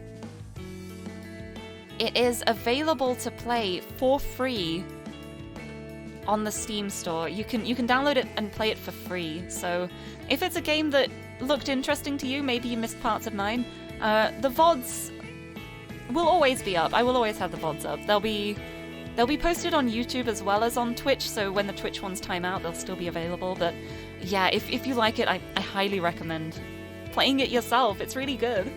It's such a good game. But yes, I just realized the time. It's already like 10 past 6. I usually feed Tiffany 10 minutes ago. Ugh, running over. It's okay though. I know who I'm going to raid today as well though, because it's a friend's birthday. It is Kieran's birthday today. Kieran is a lovely Red Panda VTuber, and she is lovely and wonderful and comfy and great in every way. And yeah, I want to send a raid over to her. So, so with that, let me just get this all set up. Yeah. Here will be the raid message. I know I'm a monster. I need to feed her. I need to feed myself as well. I'm hungry. I didn't have much for lunch. I need to go make some dinner. But yes, here is the raid message. If you're sub to me, we'll use the Lirie bongos because I love the bongos. And if not, we shall just use hearts instead. But yes, gonna send a raid over to Kieran. Oh, maybe I should have done a happy birthday raid message. You know what? Let's do a happy birthday raid message. There we go. Sub version will go happy birthday. Non-sub birthday version birthday. Words and birthdays and words. There we go. Sub message and non-sub message. We'll wish her a happy birthday. We're going for a birthday raid. We'll copy paste the happy birthday instead because it's Kieran's birthday. Wish her all the best. But yes, I will send the raid off now. I need to get food sorted. I am hungry. And so is Tiffany. I heard her scrabbling at my door earlier and I feel so bad. I feel so bad. Let's go and actually get her fed. She deserves it. But yes, thank you so much everyone for joining me. I hope you've enjoyed this incredible game as much as I have. It has been so much fun.